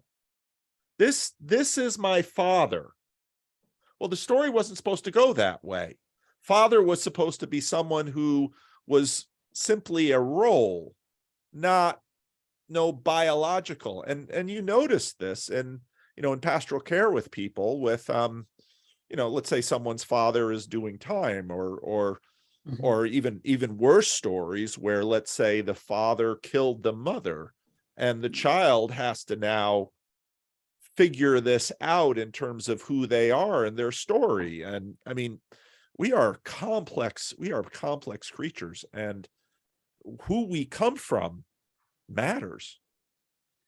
Well, if you read those kind of stories, first of all, they skip over most of it. They just say, this is what happened. It was a crime. It was terrible, obviously bad. Move on. If you pry a little bit, you'll get something like, well, all these children have, now have siblings that they didn't know about, or is there any, potential that they might unintentionally meet and marry? And so there's the whole question of the sort of the genetic question. So if you push on it a little bit, you'll get answers like that. This is why this is problematic, or it's just that it's dishonest or fraud, or right, without actually really explicating, well, what exactly, if all it is just a sperm and an egg, well, what exactly what's wrong with what's happened here? We know it's wrong, but we're not necessarily willing to spell out why it's wrong. So it's the doctor and not somebody who went to Harvard who looked good in a catalog. Okay, then it's fine. Yeah, because it's almost a consumerist choice. I mean, that's another layer of it. I have this, Paul, you know this because we've had enough conversations, but I like my little vignettes. I like to sort of imagine a little scene, right? And so I'm imagining sort of two branches of a family where, one family sort of took the route of, sort of, well, let's just say, using all the advantages that technology and genetics offer. And so they go to great lengths to create the family that you can create, no expense spared, so to speak, right? So that family, starts to grow up, and their sisters and brothers and cousins, right? The other side of the family just kind of let nature take its course. and so I'm sort of imagining the imaginary Thanksgiving dinner of the future, where they all come together on one side of the table. They're all 6 feet tall and blonde and blue-eyed. They're all, pre-admitted to Harvard. Right? The other side, you got, just a merry band of misfits of one kind or another, right? But then as the scene plays out, this side of the family seems to just have all kinds of love, and they're just boisterous and loving, and there's a real family there. And the other side, they seem sort of self-conscious and preoccupied and preening and just awkward and uncomfortable, because at some level they know they're a product, right? And so it's like, you might think that you're creating your utopian future, but the kids are going to have something to say about, like, well, like, so what service did you use to select me? Like, what catalog did you go to find me? You can only imagine what kind of questions those kids would have when they grow up. Well, and it goes back to what we were saying before about the point of marriage, right? If well, my parents created me so that I would be this thing, this product, this like ideal human, that's a very different origin story than my parents loved each other and I showed up. And so you're gonna, like, those things aren't incidental, right? Even if you aren't told about it until you're older, your parents will treat you differently. because they have different expectations of you. They've invested for different things. They're together for a different reason. Now they're there for their personal breeding program of transhuman whatever. And to And your that, point, Catherine, everybody knows this, which is why we fight about it, which is why people get defensive when you bring it up, right? Mm. The defensiveness is a tell, because we all know it, right? We're resistant to it. We don't want to talk about it, but everybody knows that we're treading on very, very thin ice relative to all this stuff. mhm, Well, mhm. and you know, technology and contraceptive technology comes into the picture too, because now suddenly even the act of choosing, well, I'm going to have children. Well, why? You were going, I mean, you were going to have sex. Now you're going to have children, and we've decided to start a family now. Okay. What about those children? What are you expecting from those children in terms of what you are getting? Are these children supposed to validate you in some way? Or, I mean, suddenly, I mean, part of our culture is that we hallow choice, but we seldom contemplate all of the implications of choice. And, we're increasingly bumping into that now, because choice is a rather complex thing. And, and now with, in terms of where that gets then into the dating realm, well, now suddenly with the internet, I went to Calvin College in order to find, that was sort of the CRC. It was the CRC estuary. You swim upstream, and this is where you find your nice little Dutch Calvinist girl, and you go off and make Dutch Calvinist children who go to the Christian school and go to the Christian Reformed Church, and you're perpetuating the entire community. And of course that is breaking down now for the Christian Reformed Church. But now suddenly your dating pool is potentially everyone on the internet within, and now suddenly there's choice. Well, I'm looking for a certain look, and I'm looking for a certain set of values, and I'm looking for, oh, that's a big dating pool, is, lot bigger than, number of young ladies that were at Calvin College in any given year. Well, and wisdom has so much to do with time horizon, and when you're in that consumer mindset, the time horizon is not very far. It's not very long, and it, it it's a lot of work for, like you were saying, Rod, the do it yourself. It's like, how do any one of us know enough? You're so dependent upon what's handed down to you, to have your time horizon expanded, and then trust, right? You have to actually trust that the person is good, that the person is wise, that the person is invested in your well-being. Otherwise, they can be giving the best wisdom there is, but if I don't trust you, I'm not going to listen. And that's, of course. So I talk to so many confused people about time horizons. Right now, I would say I have a disproportionate number of Christian couples that are struggling, usually around the question of sex, because the church never talked about it. And then single people who are, one of the things they talk about is wanting to find someone else to be with. And I'll hear them, sort of talk out what it is they want. And like, it's so convoluted. Because on the one hand, it's like, well, I just really want to be with somebody. And then I'll hear very graphic things about, well, sexually, I want this. And if I don't get it, then I'm just done with this person right away. And it's like, and well, you can learn things together. You can learn to be compatible.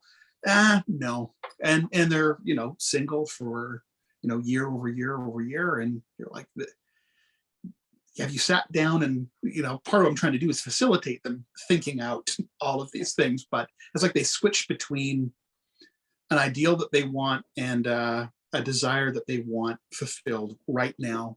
and can't see how the two of them are really frustrating one another.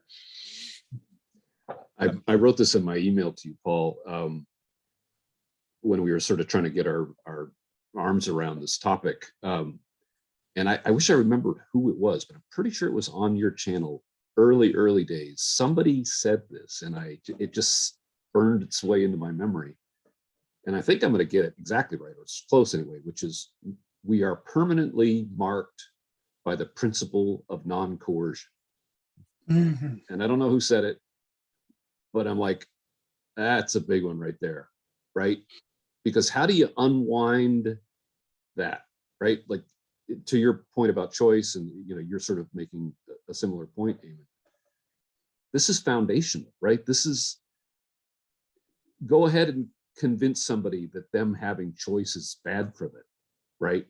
Even if sort of intellectually you get the idea that having too many choices can be a bit overwhelming, right? It's not like you're ready to give it up, right? Who would you give the authority and or permission to decide something like this for you, right? That's an arranged marriage, right? So take that and then add this, to Scott Adams' point about the internet, its effect on marriage. This is something that we just simply don't really engage with in the public discourse. We talk about power as something like, rich old white guys or something like that. Mm-hmm. Who is more powerful than a beautiful 20-year-old woman?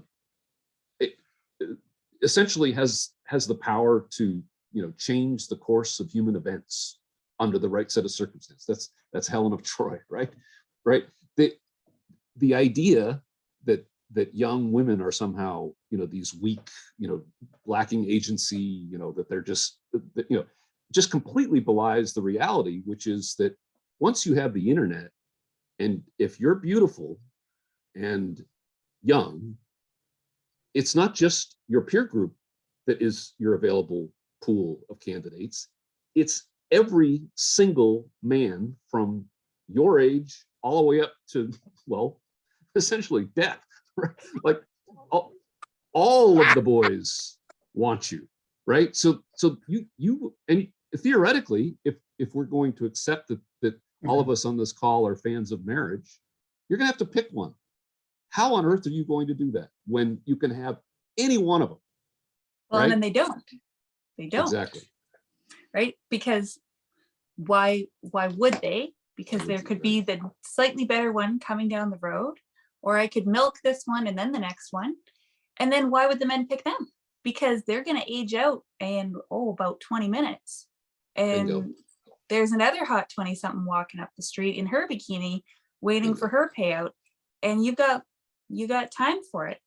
And So- if you were going to give men advice under the current scenario, what you would say is, I know it doesn't look too good right now, but just keep your head down and build some wealth, develop some skills, and be patient, because your time's going to come. And if you're 35 and older and you've got a good job and you've got a little game, you're going to do just fine, right?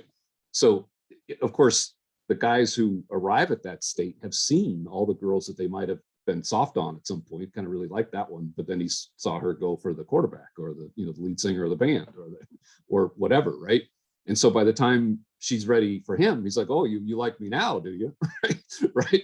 Like, so there's this misalignment. It's like I've referred to this in the previous conversations, Paul, is these are the tectonic plates. There's continental drift going on, where all of the structural forces at work are driving men and women further and further apart. And the reason why the trends, it's hard to predict them reversing, is because they are so structural. Well, on the other side of this, I'll say though, like you do have those attractive 20-somethings, and you have the guys that have wealth, and then you have everybody else. Mhm. And what I see is like a lot of women who have absolutely no self-esteem whatsoever, and they will go for the guy who's a narcissist who treats them like garbage, and they'll never leave until he leaves, and then they're with another guy who treats them horrible. And so they're actually very much wanting to have a relationship. They're not even looking to move up at all.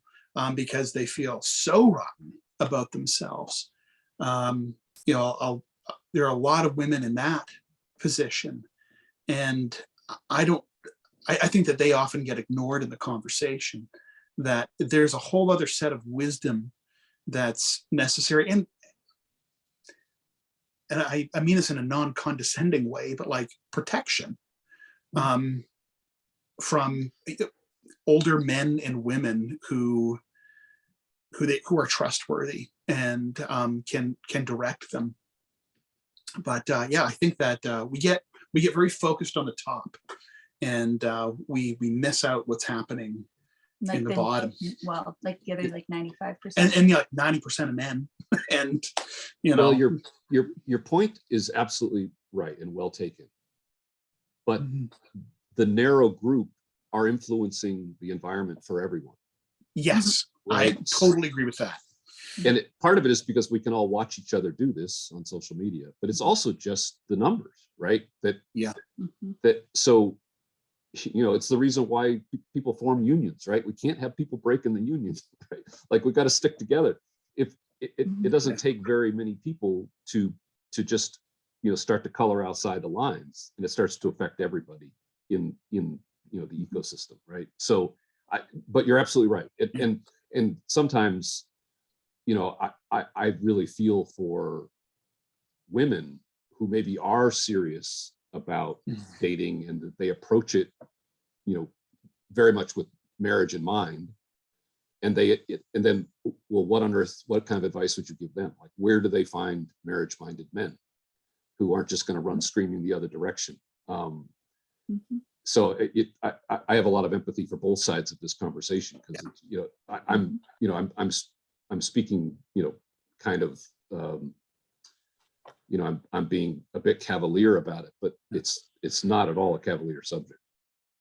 Yeah, I remember this would have been like 6 years ago now. I wish I had thought about this a lot more. At that point, I had it's no secret that in psych programs it's overwhelmingly female, and my last year at Widener, there were probably like seven women in my cohort, and it's like they had been talking together, and they said, Eamonn, come over here. And they were all single, and they said, Eamonn, we know that, like, you know, you're married, you have kids, like, can you give us any advice on how do we meet a guy? Where would we meet him? And then they told me all these horror stories about dates they had been on, and you know, I was like, you know, I can't remember exactly what I said, but I think it was pretty pathetic, because they lost interest pretty quickly in the conversation. But yeah, it's brutal. It's really brutal. And I think, go ahead. well, talking about the shifts, like one of the major shifts is, you're right, like we have this massive pool now. So before, you'd have your small village, or, you know, your merchants guild, or whatever your social circle was. And then out of there, you'd have many more people would get married, because you'd get the prettiest girl off the top, then maybe the next three, and then everybody else kind of pairs up, because you want to get moving on with life, and you've got 4 options. And you know, the more you have available, the less satisfied you are with whatever you choose, which makes you much less interested in actually settling, because none of it's terribly satisfying. So that's one factor for sure, which we can't really reverse, because there's no turning back the internet unless we have some giant EMP and there's no power anywhere, and then we've got other problems. But we're not turning back the internet at this point. So that factor was a massive social hedge. But then the other one was sexual norms, right? You would have these pretty young girls, but there would be standards for modesty. There would be standards for virginity. If people crossed those lines, or it was questioned to a certain amount, now all of a sudden they're going to be excluded from the top tier men. And so you had women who would be creating hedges, and the fathers too, keeping these young women out of the mix for everybody until they could land their top tier men. And then you would do that with each new crop of debutantes and young women who are coming into society. And that protected the young women from being preyed upon, but it also protected the older women. And then as those women got older, they realized, I don't want my husband entertaining these young women. So yes, let's maintain these social boundaries. Let's maintain our modesty and our male and female differentiation because it works better for everybody. And essentially every society has done that forever. But now we've decided that's not such a great idea and everything's blowing up. So I think that's the second major reason why not just marriage, but satisfying ongoing relations between the sexes, married and unmarried, is just dissolving. And you have so much anger on both sides, like angry women, angry men, angry married women, divorced women, like everybody's angry. and there's part of me that understands it because there's been a social contract that's existed forever that doesn't exist anymore. And some people played by the rules and they got burned because the rules don't count. Yeah. We haven't tackled this. We're kind of coming at it from, indirectly, but at the heart of the matter is the incompatibility of men and women, right? We are sort of simultaneously allies and adversaries. And it depends, as you said earlier, Eamon, about time scales, long-term, short-term. And, as I joked with Paul on our call, it's like, you could almost see the early biblical stories. You can see the ancient Israelites sort of struggling with this, God creates the heaven and the earth, he creates Adam, and then he creates Eve, and then the trouble starts. Right? Well, first, in all fairness, first there's the song, bone of my bone and flesh of my flesh. Yeah. The best thing God ever did. David Brooks had a column a couple of years ago now, probably, where he sort of came out against the nuclear family, essentially, in his own way, in his own very David Brooks sort of way. And, his basic premise was that we're just loading way too much on this one relationship. If you think about it, the imaginary village that I'm going to, I'm not an anthropologist, so I'm going to get it wrong, but, you get the sort of basic idea that the women kind of have their roles and the men have their roles. And yes, there's mingling, but there's also a lot of separateness, but it's all within the context of this village. And so obviously things like mating rituals and, how you turn a boy into a man and a girl into a woman and all this stuff, right? It's all in there, right? And then all of a sudden you just atomize the whole thing, and maybe you met in college or wherever, and then you decide you're going to start a life together, and then you pick a city where one of you gets the attractive job, and so you move to Phoenix, right? And then the house you buy is the one you can afford, so it's sort of drive till you qualify. So you're 45 minutes out of town in some little development somewhere, and you got the perfect house. It looks great on Instagram. It's just the two of you, and now you're going to get all your emotional needs from each other because you're completely separated from everyone and everything that however you came into the world. And now you're going to make this one relationship meet all of the needs that you have as a man or as a woman. And shockingly, of course, people really struggle. And so, the part of this conversation that, maybe I'll speak up for it is like, maybe marriage isn't such a great idea, right?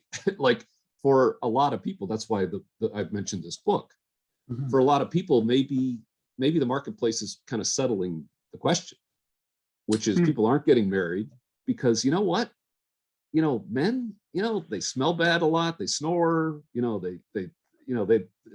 hair starts growing out of places in their body. Like you don't want to, it's like, people are annoying, people are disappointing, they let you down, and of course then you see all this on social media where everyone's just being terrible to everybody, right? Like why would you want to marry in a way, right? This afternoon I got a call from a person in the church who won't see this video. My church people don't watch my videos. It's probably a good thing, but I think she's in her third or fourth marriage, and her husband is has some medical needs. They're both senior citizens, not a lot of money, living on a shoestring. Spent most of yesterday and much of the night in ER because he's got some medical issues. Came home, she's taking care of him. I look at I look at how much really basic stuff marriage gets done in our world. And people make a big deal that, well, this is unpaid labor. Oh, okay. Well, where are we going to really find the money for all that unpaid labor? Really? Are you sure we want to monetize all this stuff? Really? And yeah, there's such difficult questions because I'm watching, we're sort of watching a generation, especially out here in a place like California, different from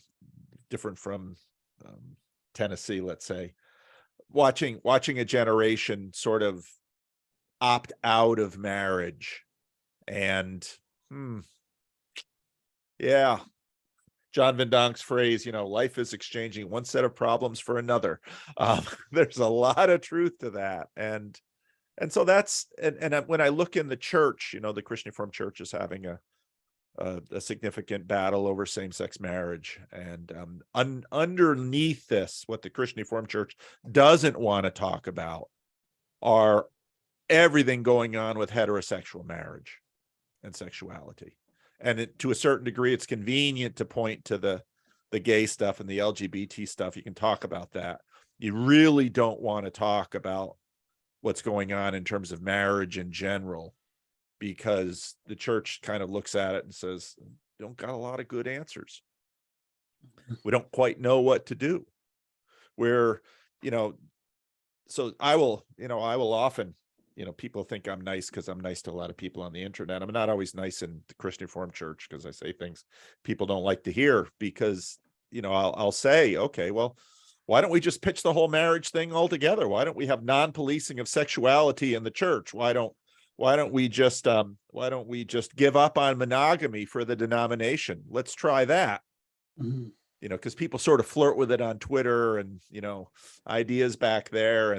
But then you begin to look at that and say, oh, if you'll actually look over history, now the internet is something new and it definitely has changed things. And our nets and jets have certainly rearranged all sorts of things for us. But sexuality and marriage and childbearing and all of this has been practiced in many, many different ways over the span of human lifetimes. Mhm. And so I'll talk to some people who are like, yeah, the church is policing sexuality. And I'll say, clergy sexuality is policed more than any other sexuality in the church right now. Shall we really stop policing the sex lives of the clergy? Say that in the Roman Catholic Church. And oof. All you need is consent, Paul. Yeah, all you need is consent. How do you Consent. like the pastor who's at the top of the hierarchy hitting on your daughter or your wife? Nobody wants that. Yeah, I mean, it turned out pretty quickly that consent was a necessary but insufficient condition. that's right.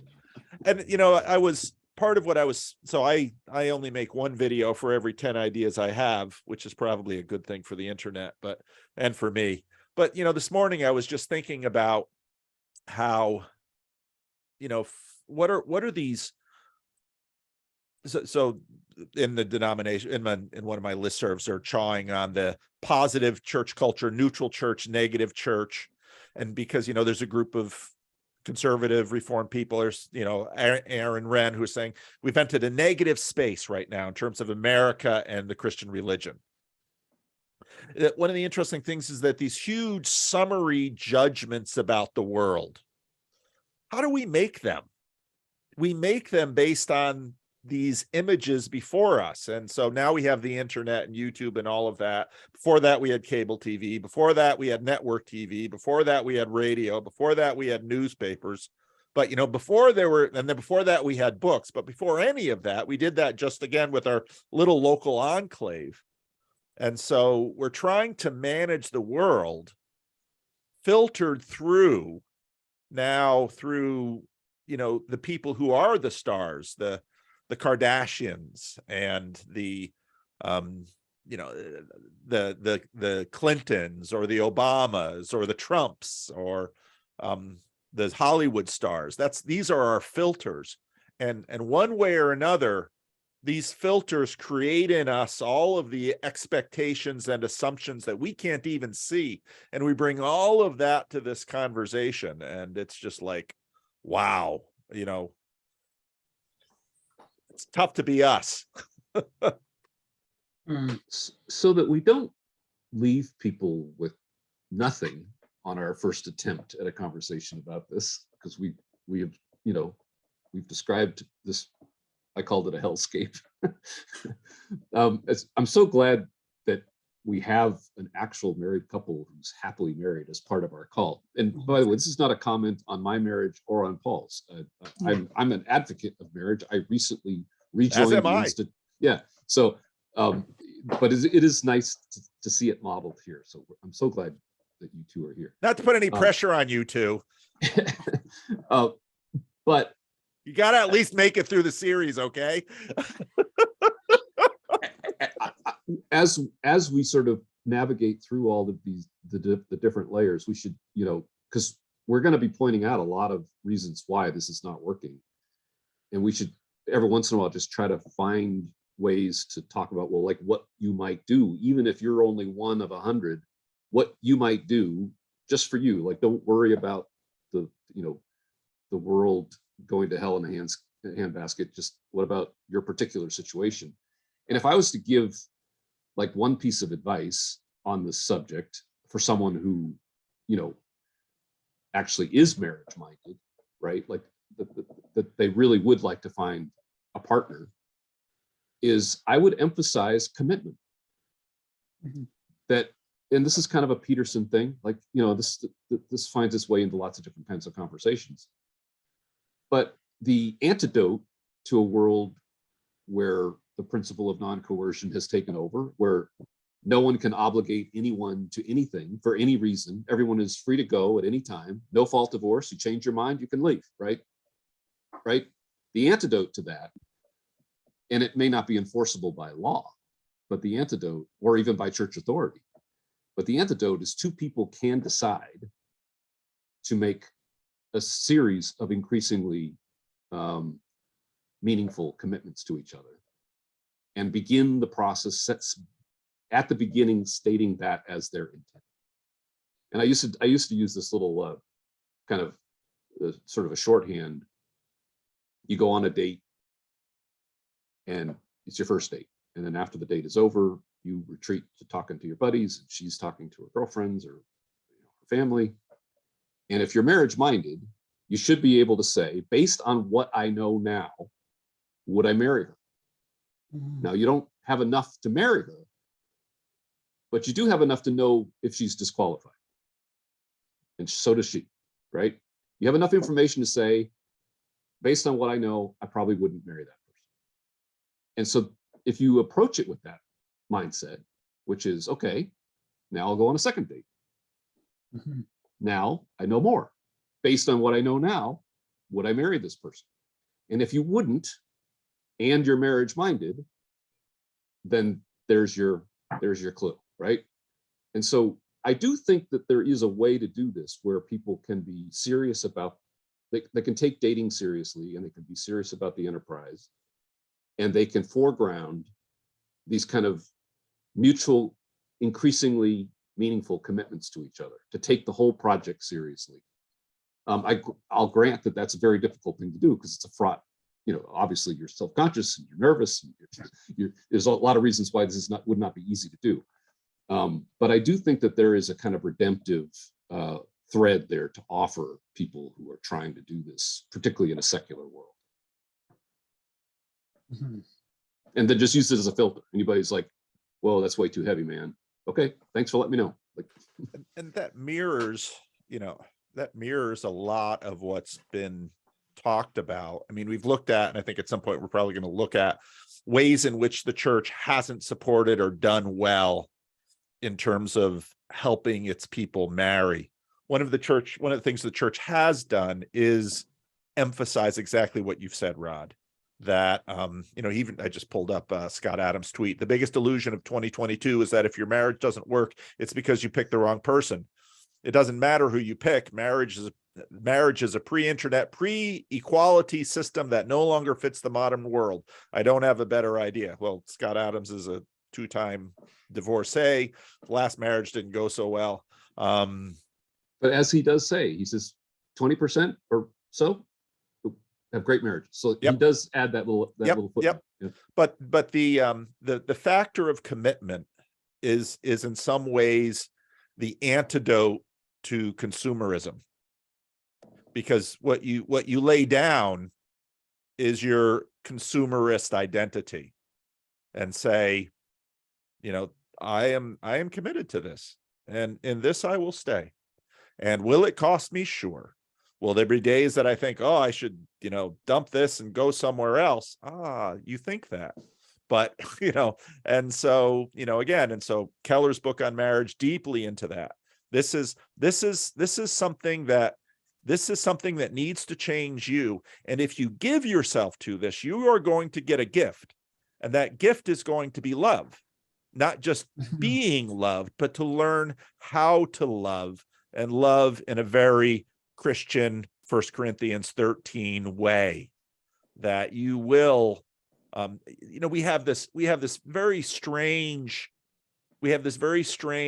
idea that on one hand, we don't want our children to have to endure any of the kinds of things that would actually make them great. Because we all know that all the stories of heroes, the hero pays a heavy price to achieve a great thing. And we don't want our children to pay a heavy price. We want them to be happy, and we want everything to go great. But that's part of the strangeness of this life. And marriage is a very reliable crucible for teaching people to become, to learn how to love. And, you know, also having a disabled child, there's another one. In fact, life is full of them, if in fact you learn the power of commitment. And many consumers will say, that's not really something I would like to choose. I said, okay, then you're not going to become a great lover. Eamonn and Catherine, you encounter lots of people who are struggling in one way or another and have sought your help. Can you imagine the people that you encounter having the vocabulary to be able to have a conversation like the one that I just described, that we're talking about? Most of them don't.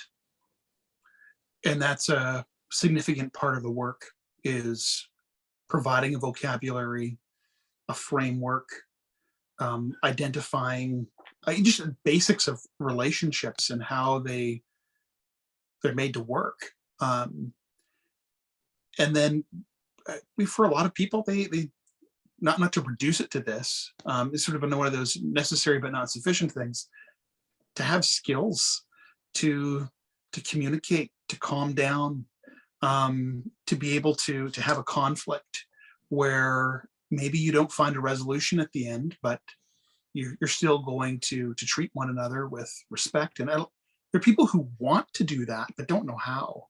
And one of the reasons I don't think that marriage is going to go anywhere, even though maybe we'll use a different word for it. I meet people sometimes and I'm like, oh, you're not married, but you're married. We're made for attachment.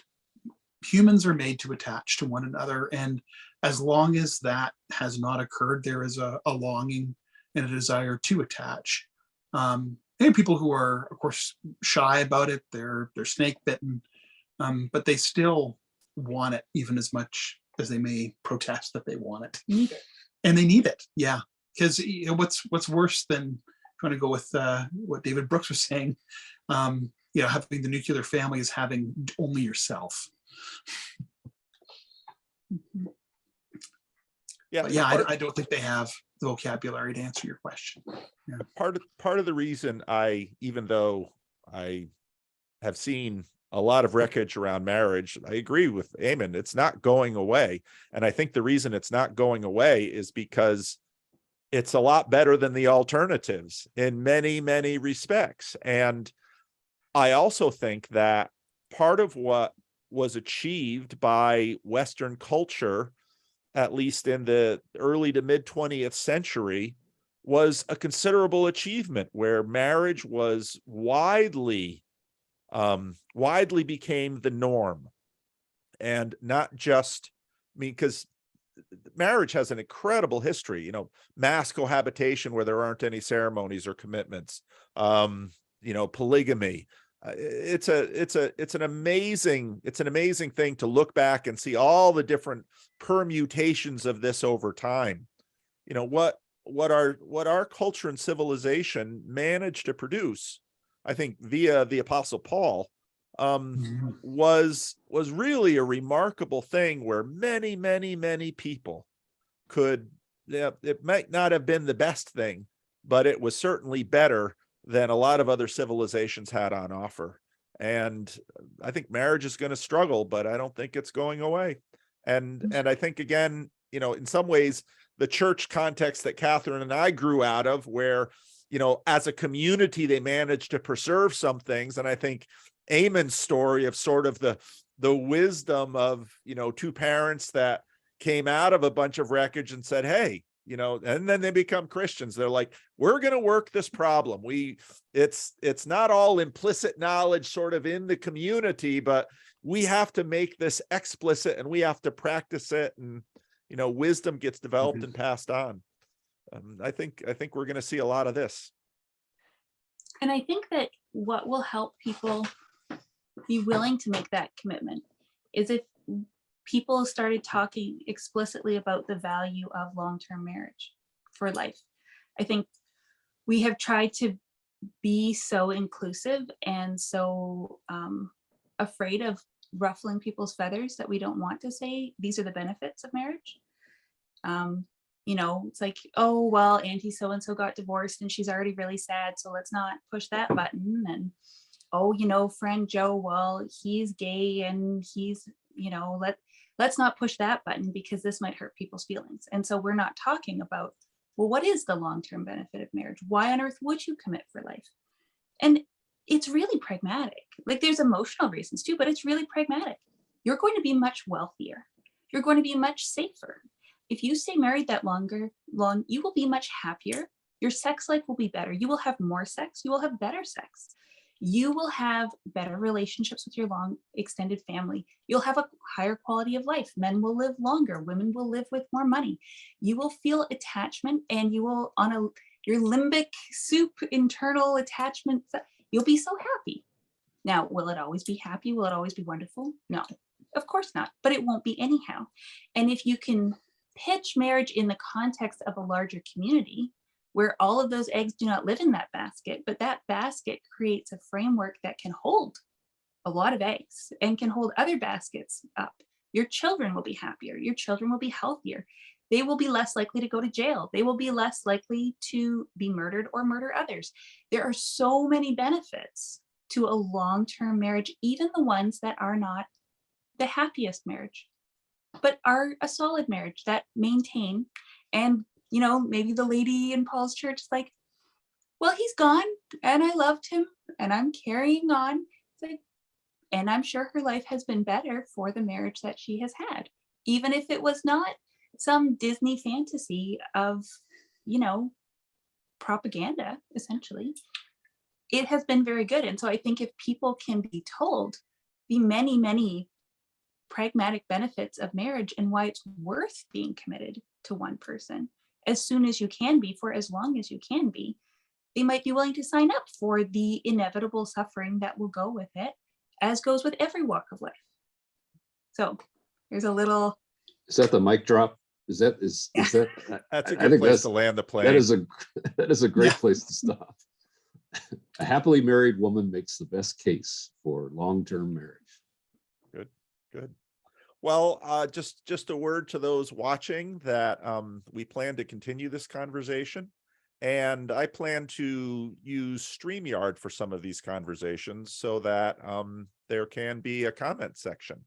And those of you who aren't used to having a comment section, you can turn it off so you don't have to watch all the comments go through, because there's other distractions in the comments that go through, but then I think my thought is that at some point, with some videos, then we'll have a space for questions via the comments, that we can talk about, because there's so much here that, just in terms of this conversation, I've been taking notes of, oh, I didn't think of this aspect. Oh, I didn't think of that aspect. There's so much of it. And so figuring out a way to include the listeners, I think is a real good thing. So, Mhm. Well, thanks for putting this together, Paul. And all right, it's- I'm going and to it's stop the recording right now and